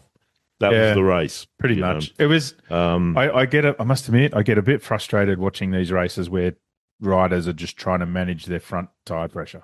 Well, that's what this race That's what it was. That's exactly what it was. I mean, Pedro had to slow down because his tire pressure was dropping. He had to slow down and let Digia pass, hoping he could tuck in behind him and heat the thing up again. But Digi was too quick for him and fucked off. So he had to slow down even more. Another 3 seconds he had to slow down and wait for Joan Mir to come. Yep. Hoping that he could latch onto the back of him, thinking, right, I can get behind him, get my tyre pressure back up, and then pass him at the end, which he did, and then his fucking bike shut itself. Well, but do you think Pirelli, when they take over next year, do you think they'll get rid of this tyre pressure No, thing? it's still going to be in. How do you know this? Because I've spoken to people. I know you know people in the tech side, but why? Yeah. Why? What the fuck? Why not? Look, I was hoping it would be gone, and I was hoping Pirelli would do we've got big balls, we're not going to do this anymore. But the problem is when you lower the tyre pressure, you get more grip. And there's always people that will push it and push it and push it to the point where at some point a fucking tyre comes off a rim and, But they won't do it again. Well, in theory, yeah. But, that's why it's a safety thing. That's why they have it. Well, so when was the last time somebody died from doing this in a race, in a professional race? A tire delaminating caused the death or injury? I don't know. I can't. It's a long time ago, but it's a long time ago. Yeah, but this current rule was brought about by Michelin. Michelin were the ones that wanted it, because if you're a tire company and you're investing millions and millions of dollars in development, and MotoGP is your big marketing spend. You don't want a rider. You don't want Marquez to die because your tire exploded. Well, that's the worst fucking marketing spend in the world. But it's not their problem. It's his problem. Well, it's their problem if everybody fucking certainly is. But it's a marketing issue if you kill someone because of a tire failure. That's what they're paranoid about. So as much as I hate him, Marc Marquez seems to manage that whole cool the tire up, heat the tire up, better than anyone else. He does, and you can see him doing it too. Yeah, it's obvious what he's doing. Yeah. Well, he sat a second behind Pecco until he decided, okay, I'm going to go and have a crack now, and he got close, but he didn't have the pace to get past him, so he dropped back again because he knew his tyre had just overheated. It's such a brilliant race management. And then he saw Agura coming, and he's like, right, I need to go because I want Pecco between me and Agura. Yeah, and there you go. And that's what he did. Yep. And then he's just fucking masterful at it. If anything, he's lost in physical ability. He's making up for in smarts. Yeah. His racecraft is superb. The best has ever been. Yeah. I think. Well, Rossi was brilliant at racecraft too. That was Rossi's strong point, was his racecraft. That's what separates those guys from everyone else. The ability, that self-confidence that they have to be able to do that kind of shit at those speeds. When someone said to me once, the thing about Marquez is he's cunning. I was like, he's not cunning. There's nothing cunning about it. He's just fucking smart. Yeah. Just intelligent. Well, race smart. Yeah. He's hyper intelligent. Yeah. He knows the rules backwards. Yeah, I don't think he's read a book, but he knows the rule book backwards. Yeah. Oh, yeah. Because that helps his racing career. That's right. It's all about the race. Yeah. The racing of the motorcycle. Just hyper focus, and he's the one guy in the pit that would know every other rider's strengths and weaknesses better than they know them themselves. Yep. Acosta's bike also blew up. Another KTM. You kidding? Fuck me. Be shat itself. Keeps taking money. He dead set must be done with KTM. Like, what? Him and Fabio. They are the career killer. They've murdered the career of one of the easily one of the best riders on the paddock. Look, and they've got this history of bringing kids through Moto3 and Red Bull rookies, right? From Red Bull rookies right through. They're all KTMs. Red Bull rookies, Moto3, Moto2, and then they bring them through to MotoGP and fucking crucify them. Absolutely. And look at what they did. So they got, you go back a couple of years, right? They got rid of Remy Gardner and Ralph Fernandez. They brought them both up from Moto2. Yeah. The two guys that bashed each other over the Moto2 title, brought them both up, put them in the same team, gave them 1 year and fucked them both off. Yeah. And then replaced them with fucking the Beast and Maverick, and now look at them. It's like, oh, you two kids are fucking no good. We'll get two experienced riders and we'll fuck their careers too. Like, what the fuck are you doing, KTM? I don't understand how they haven't got closer to the front by now. And I don't understand what the fuck they're even doing there. They don't sell that type of bike. They don't. No, they don't. They don't have a sports bike. Weird thing. I can't forgive them for fucking destroying Pedro Acosta. Yep. The way they're doing it. The thing is, because to me, he's fucking greater than Marquez. That kid can fucking bang. Well, if he had the path Firmin Aldeguer had, straight onto a Gresini Ducati first year, he would have seen. He would have been winning races first year in, right? So he's going to get to the end of his career, and there's going to be what's it been now? 3 years. There's going to be a 3-year gap in his career with no wins, a couple of podiums that were just a fucking waste of time. But it's going to make him hungry. Like when he comes out on Duke next year, he's going absolutely. And what we're missing out on is the personality of Acosta as well. Yeah, he is such a thing. He's such glorious, glorious thing. Yeah, Marquez is just fucking Mark Marquez. We've had the same, the machine, the robot, the pre-programmed thing, and he's great and all that shit. There's not another Valentino Rossi there to inspire people to that passion that he brings, the X factor. Pedro Acosta's got that fucking X factor, and he's on that fucking bucket of orange shit. Go fuck yourself. If Pedro, if he was racing 30 years ago, he'd have a dart in his mouth. And be on the piss the night before. Yeah, great. Absolutely. Yep. So, championship, Bez 180, Martin 172, Digi 157, Marquez 140, so he's 40 points away. Agura 134 and Acosta 132. So they're all quite a 50 points away from Bez. Look, and one of the things I learnt this many years ago, but you keep falling into the trap again. Don't even fucking worry about the points until we're 7 or 8 rounds from the end. Yeah. Because as we've just seen in the last 2 rounds, you can make up, especially now with the sprint races, you can make up a lot of time. Yep. A lot of points in a very short amount of time now. All right. Right. We need to talk about grey gums. Seriously. What's going on? Yeah. Look, they need help. We talked about it last week. Go to www. Under Moto Adventures. That's Moto, M-O-T-O, not Motor. Down Under motoadventures.com.au. These are the champions who are hosting a working bee on the 27th and 28th of June, which is this weekend. This weekend. And they're asking anyone who can spare the time and the skills, come on and lend a hand. The place needs a bit of a tidy up. It is what it is. It's a big property. It's hard for Kimmy can't look after it. Kimmy can't look after it herself, right? So give her a hand.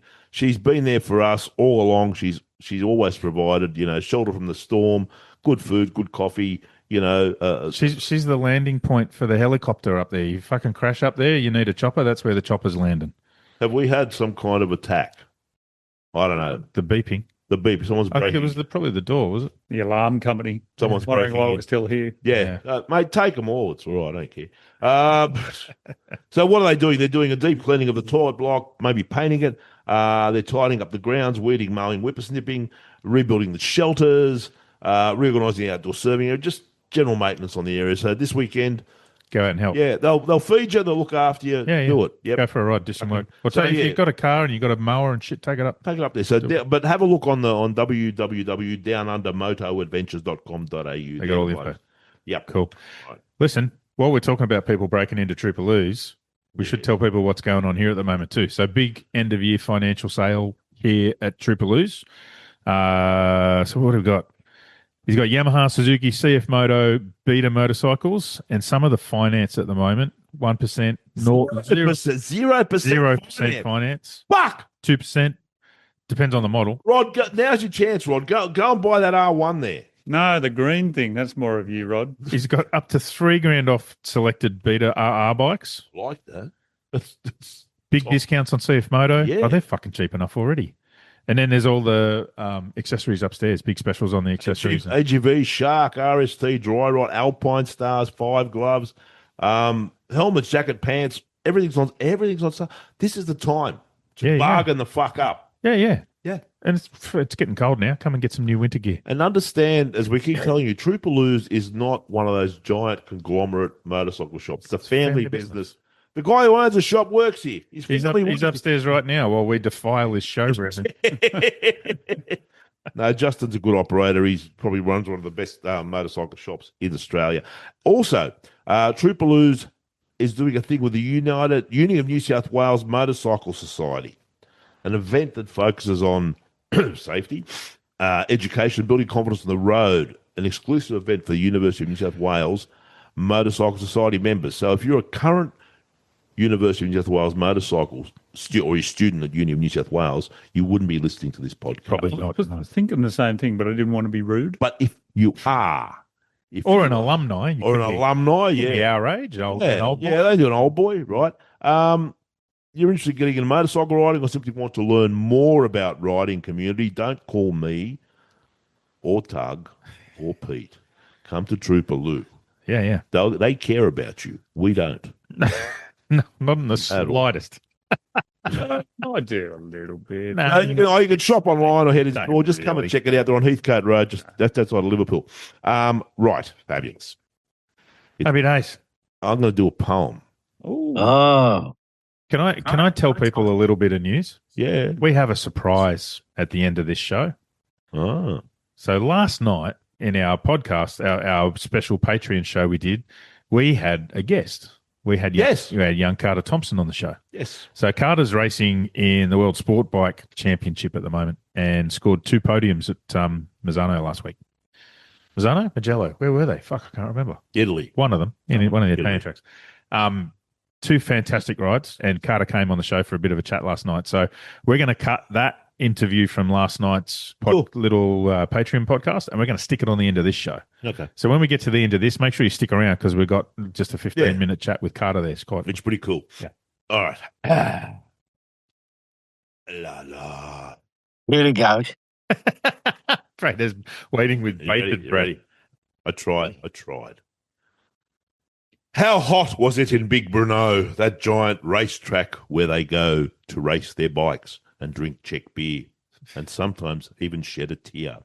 So Brno got weird real quick, and Gums Marquez is still a dick.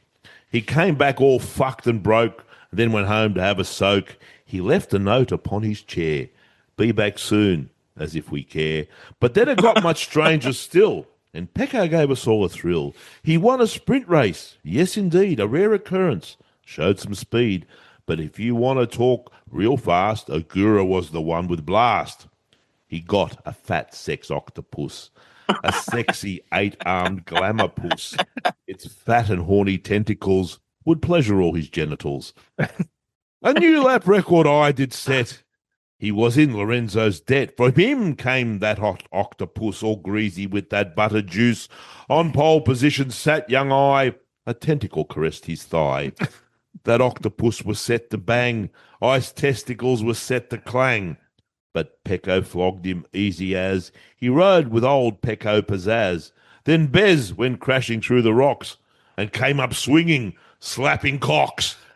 The cock he slapped was Vladislav's, a marshal from the local chavs. Bez gave him 5 across the eyes, and for that shit, Bez got a prize. He got to sit the main race out. You can't slap marshals across the snout. For sure, he redlined your crash bike. That's no excuse. So take a hike. Bez said sorry the next day. He gave his racing gloves away to Vladislav, and then they hugged, and Bez was crying and unplugged. So no main race for Slappy Bez. He had to do what Simon says. And since Martin was also screwed, 2 long lap penalties were queued. For when he bowling balled last round, all those bastards hit the ground. It all came down to eye on pole and the octopus in his boy hole. Aprilia could not count on Raul.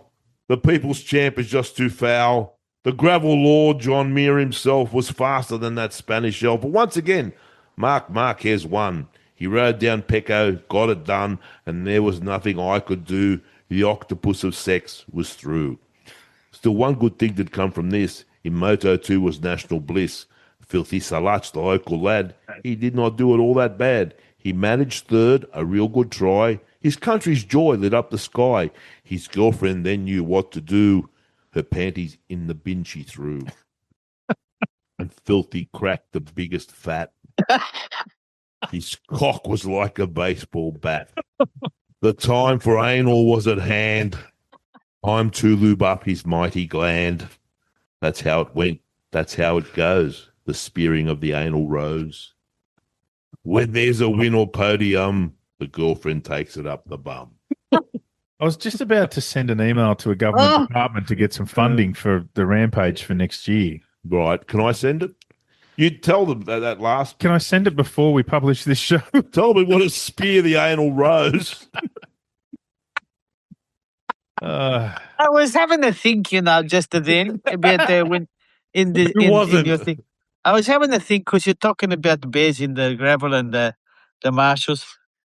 When he next crashes, yeah, are they gonna even bother to go to him now, or just think I'm in for a fucking slapping? They'll come out with boxing gloves on. The thing that I think's the most hilarious, though, is they've said, obviously Massimo's had a word and said, listen, it'd be good if you went and apologised to the big fella. Yeah. And Bez has probably gone, he's huge. Probably fucking kill me. He's like, no, take him a pair of gloves. Should I take him the ones I hit him with? This is what I slapped you with. That's exactly what I did. Imagine if that's what it was. Look, here, as a gesture, I'd like to give you the gloves I hit you with. Put your gloves on. But 4 times. He actually cried. Yeah, he's crying. What were you going to say? He's giving him the gloves. There's no way he's fucking wearing them. You see the size difference. Like a little doily. Yeah. He was a big unit, Vladislav, right? But good on him. But no, I think Bez was genuinely contrite. Yes, you can't fake that shit. He was fucking fucked up. And if you go to our Facebook page tomorrow, we'll have a new shirt available. Yes. We're expanding our range. Yes, we've got a new shirt that'll be available tomorrow. It says "Slap me, Bez." I need one of those. I'm going to buy one of those. That'd be good. Go to our Facebook page. You'll find it. All right. Do we have anything from Jake? Not today. Not today. Massive. It's not massive enough. Not massive. No. No massive. Well, he rang. He rang. He said, "Did you see fucking Bez?" See, fucking yeah. He thinks he's a fucking chav. He wants to have a go. Yeah. But no, Jake. Nothing from Jake, and I haven't heard from Jack. I think Jack's a bit down in the dump. No. But I need to speak to BMW briefly, and then we can move on with our lives, Rodney. Oh, hang on, he says. What? Jesus fucking. Skip pages. Not BMW, Bayerische Motorenwerke. Learn it. All right. Dear BMW, just briefly want to talk to you about your Vision K18. You see, bitches seen that? No. The Vision K18. Can I be honest? The first couple of times I saw it pop up on people posting Facebook things, I thought it was an AI bullshit thing. I legit thought that's some fucking weird AI. It exists. One exists. Right. And so it's actually a real operation. Yeah. So you told everyone when you unveiled it on the shores of Lake Como a few weeks ago there was just a concept, an idea for the future. So it wasn't official. They did it. Yeah. I missed all of that. Right.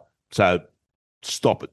It's no such thing. And the only reason you'd even say that is because there are too many bitches and ballroom dancers in this industry. I am not one of them, as you well know. For me, a 6-cylinder 1800cc BMW shaped like a fucking death dagger is just the thing. Stop thinking about it. Fucking make it. Give it to me. All right? I will love it. How could I not? It has 6 exhaust pipes that they twist up the side. And they disappear into the pretend panniers. And it's just carbon fiber. Those panniers just carbon fiber alloy heat sinks. That's all they are, right? I love it. It's got hydraulics. The bike goes up and down. I don't care about that. I'm not weak. I could squat 120. My knees work, but it does look cool. Panties would come off. When I did that in front of a pub, off they come, and then I could put them in the heat sinks and they would burn. And oh fuck, the seat is also the seat is also flat and cruel, like a girl I once was out with. She was flat and cruel too. She made me crazy, and only a soft chicken bitch would complain about a BMW seat. I mean, they make the best seats in the world. Yeah, they do. Absolutely. And it's hard to see what else you have created on the Vision K1800. So let me tell you what I will expect: 250 horses. 250 Newton meters of torque. 250. Yeah. That's the minimum. Even it out. Until those EU, European Union pollution bitches don't go fuck themselves. Fucking no catalytic converters, straight through pipes. You know it makes sense. We don't need polar bears. Fucking what purpose are they serve? I'd kill the seals. Fuck them. We don't need polar bears to kill seals. Well, I hope that clarifies things for you all. See, it's all pretty simple when you ask me. You're welcome. See you all soon. So, that's me. Very good. All right. Where are we off to now? We're off to Assen. The Cathedral of Speed. Assen is the longest-running motorcycle race venue in the world, with a history stretching back to 1925. Really? Yep. 100 years. 100 years. So there's two things that are weird in Assen. So I've done a little bit different. There's more than fucking two things weird in Assen. Yeah, but the two things we're talking about are the Assen wind.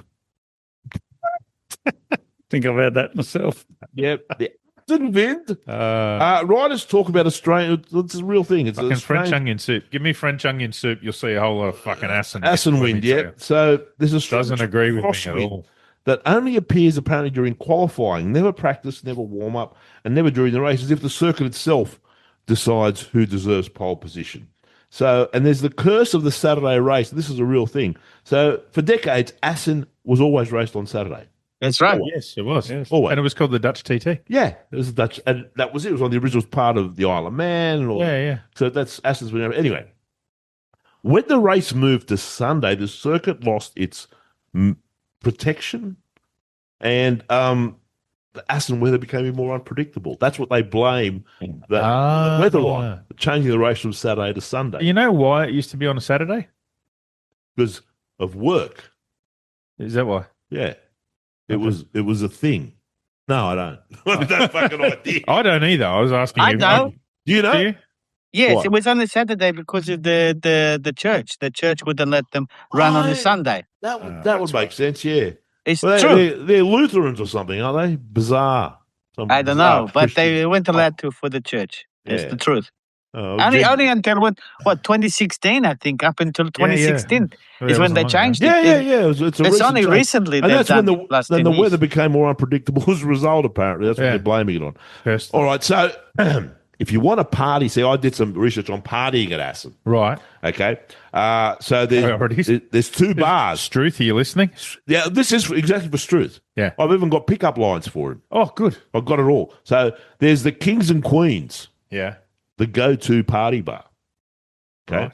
Right. It's got dancing and a big crowd, and you have to wear pants or they won't let you in. Struth. Struth. Yes, Wear the your pants can be piss stained. They don't care. As long as you got them. You just got to have them on, okay? And there's Panned 17, big and loud and perfect for groups of screaming drunks and sluts. It's a large bar with a lively atmosphere and 10-pin bowling.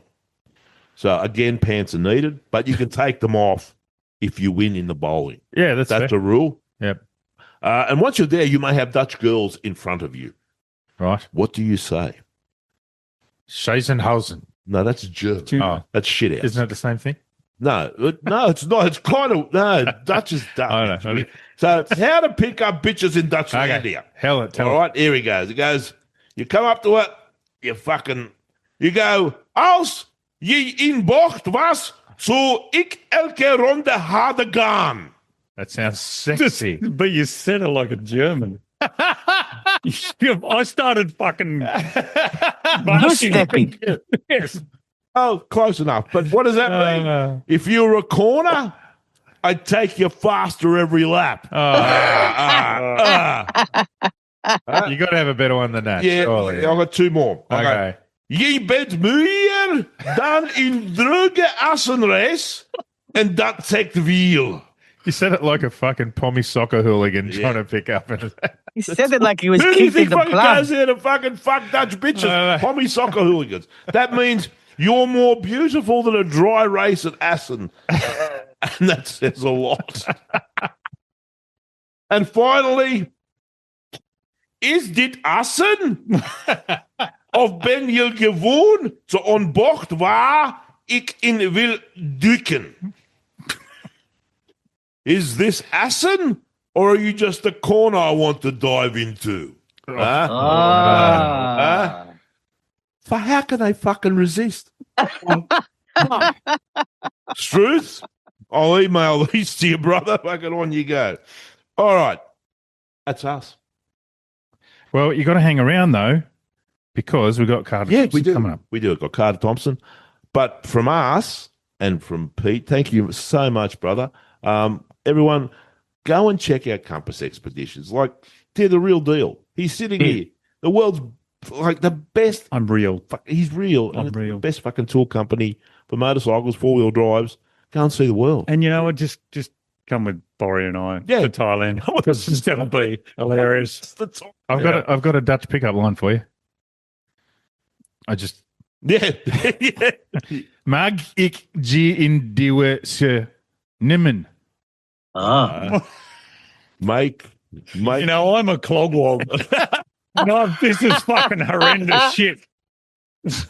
I want to know the translation. No. Clogwog. No. Those at home can figure that one out. No, they can't. They couldn't understand what you bloody say. Probably a good thing. Rewind, people. No, don't rewind. You got to stay and watch Carter Thompson. We need subtitles. No subtitles. Do it. All right, thank you all. Bye, Ciao, everybody. everybody. See you all next week. Hang around for Carter. Hey, Bori, look who I've got for you.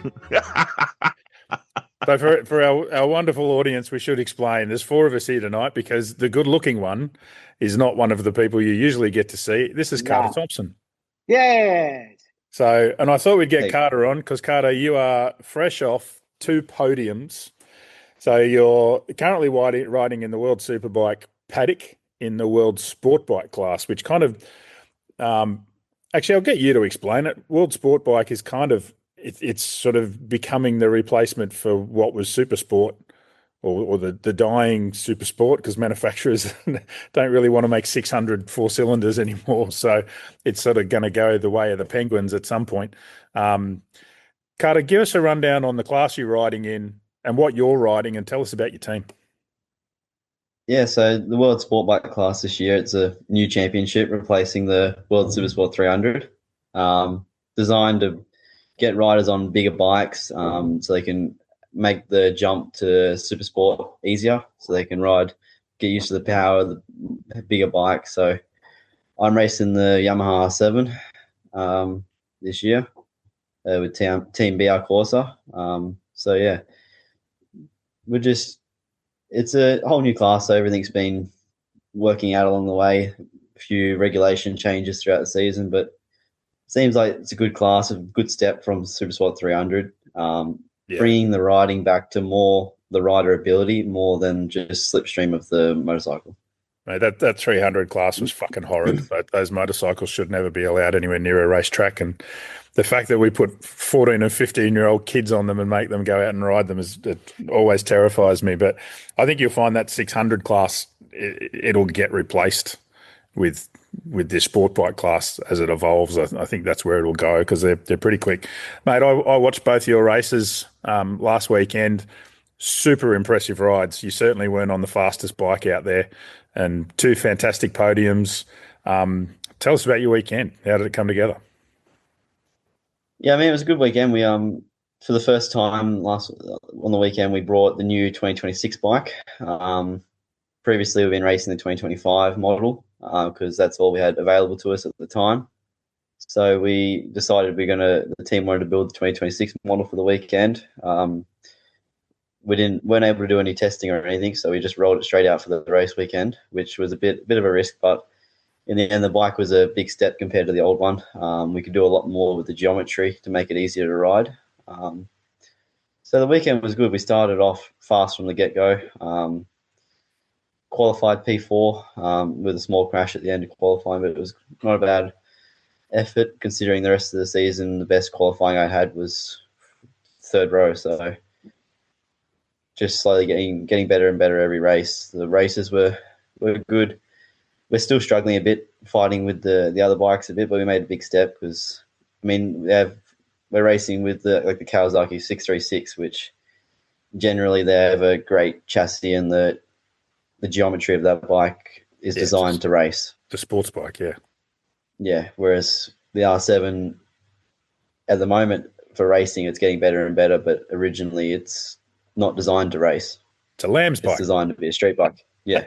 Well, you're not on the Lambs version. There is a high output version. Yeah, you're on the high output version, not the Lambs version. So yeah. I'm tipping you riding it a bit faster than Boris was riding his at the launch last week. Settle the fuck down, right? Yeah. Hey, Carter, do you remember the first time you met Boris? So I know, we'll talk about Damo a little bit shortly. So I know Boris helped out with a fundraiser for you, probably 12 months ago now. Oh, no, much longer than that. Longer than that? Oh, yeah.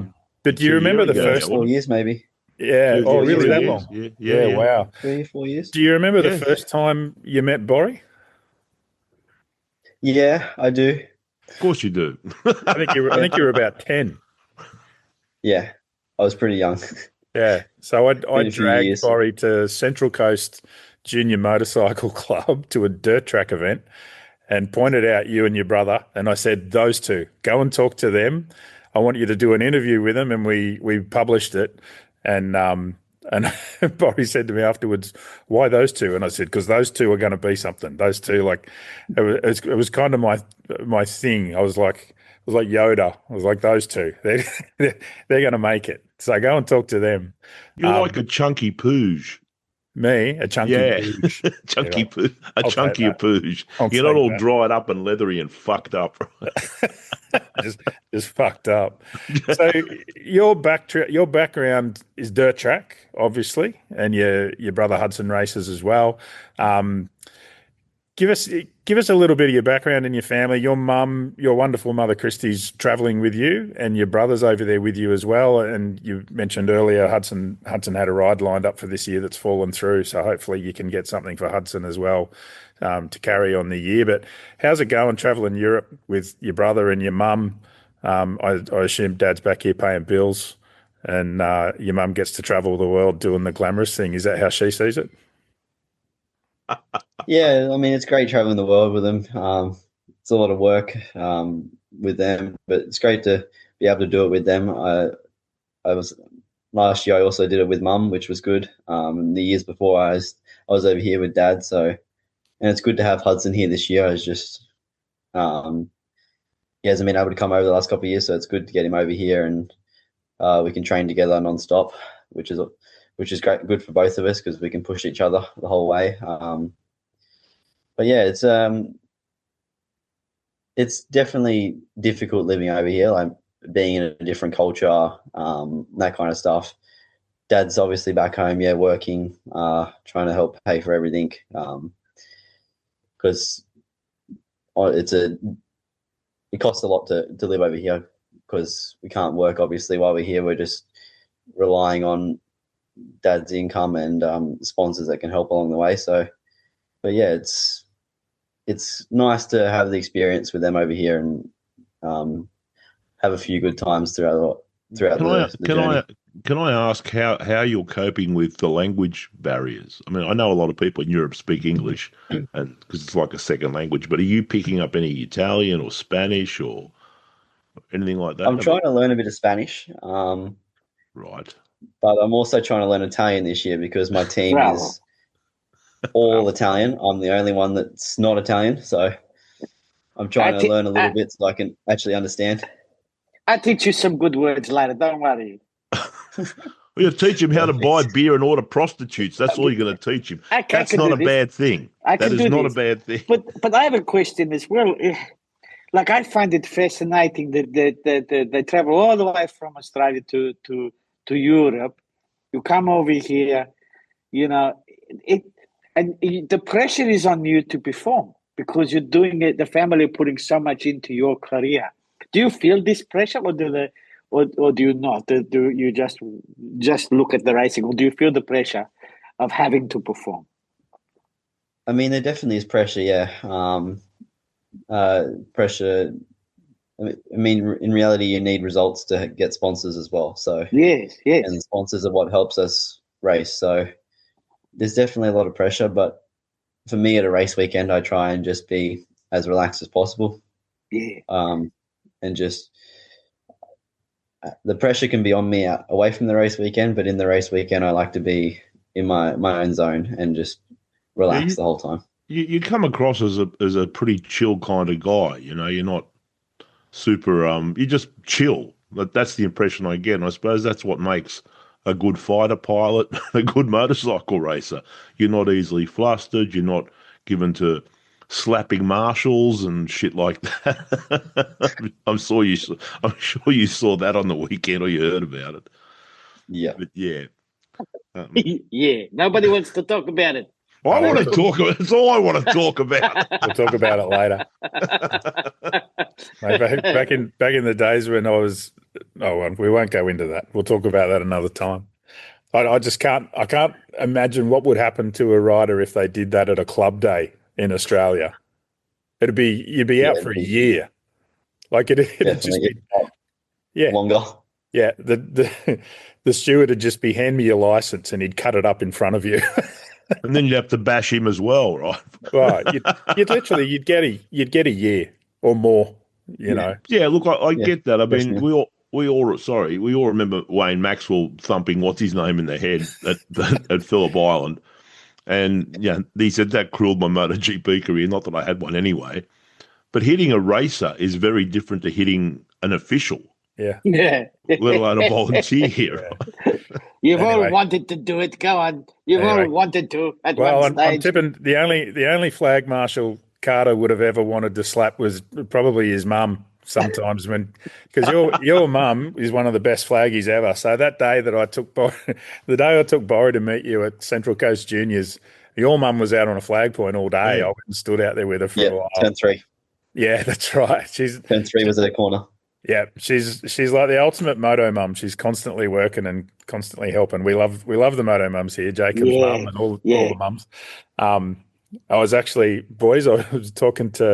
messaging Christy, Carter's mum, the other day, and I said we should get all the moto mums together for a show. Yeah. We'll get Jack Miller's mum, Jacob Ralston's mum, we'll get Christy. I spoke to Cormac Buchanan's mum. She's up for it too. She says, I'll let you in on all the little secrets and rituals we have before the little ones go out on track. Oh, no. Oh, yeah. But Carter, how is do you look ahead? Do you look forward to sort of like start planning what your next venture is after this season? Are you looking at next year's ride and what would that be for you? What would the perfect ride be for you next year? I mean, yeah, we're already talking about next year. In a perfect case scenario, next year would be to move up into the super sport category. Yes. The goal would be to move up with Yamaha if they have a spot available. But we'll see. We're still only in June, so we're just waiting we've got to wait for we can't really start talking too much until we figure out what happens in the superbike paddock as well. Yeah. Which is all waits on MotoGP as well to see who comes from GP to superbikes. Yeah, it's a really weird year at the moment because there's so many seats up for grabs in MotoGP and in Moto2, and it's just, yeah, all of us kind of sitting there going, well, someone announce something so we can get on with our lives. But they're all kind of still sitting. Or we'll hear something, I think, before the summer break. So, what do you got, Freido? Yeah, they should start coming soon, considering they had the announcement the other day. Yeah. There's only one seat up for grabs in MotoGP. Everybody else has got contracts. No, that's true. There's only one they want to sit left. Everybody's signed for everything else. Yeah. they haven't announced it. They're just not telling us. They know. But there's 2 seats they haven't signed yet fully. And that's Tech 3, Tech 12, whatever you want to call them, KTM and the track paints racing, this one. Yeah, they haven't, from what I hear, they haven't signed yet, but everybody else signed. Yeah. But we just haven't announced it. They haven't announced it, yeah. No, this week they start. Yeah. The jump from the World Superbike paddock across to the MotoGP paddock has historically been tough. You see a lot of riders go from the MotoGP paddock across to the World Superbike paddock, whether it's Moto2 riders going across into World Supersport or whatever. Is there any conversations? Are you reaching out to Moto2 teams or Moto3 teams, or you might be a bit tall for a Moto3 now, are you? Yeah. I haven't grown for a while. I'm still the same relative height, so my weight's still not too bad. I mean, this year for sport bike class, my team doesn't like it because I'm too light. Okay. They don't like that they have to add weight to the bike. Yeah. But yeah, definitely, we're definitely going to look at maybe Moto3 options. We were talking to a few teams last year for the option for this year, but the problem with Moto3 is it's just too expensive. Yeah, you're right. Yeah, it's good. It is. We had offers last year, but they were upwards of €300,000. Yeah. You can pay up to 500,000 euro, but it's unbelievable to get into this. And you don't even want to think about it. There's not many paid rides in Moto3, or even free rides in Moto3. No. I know what you can do. You can join One Nation because they're tied up with Gina Reinhardt, and she's got more money than God. And you say, listen, Gina, I need give us a mil, Yeah.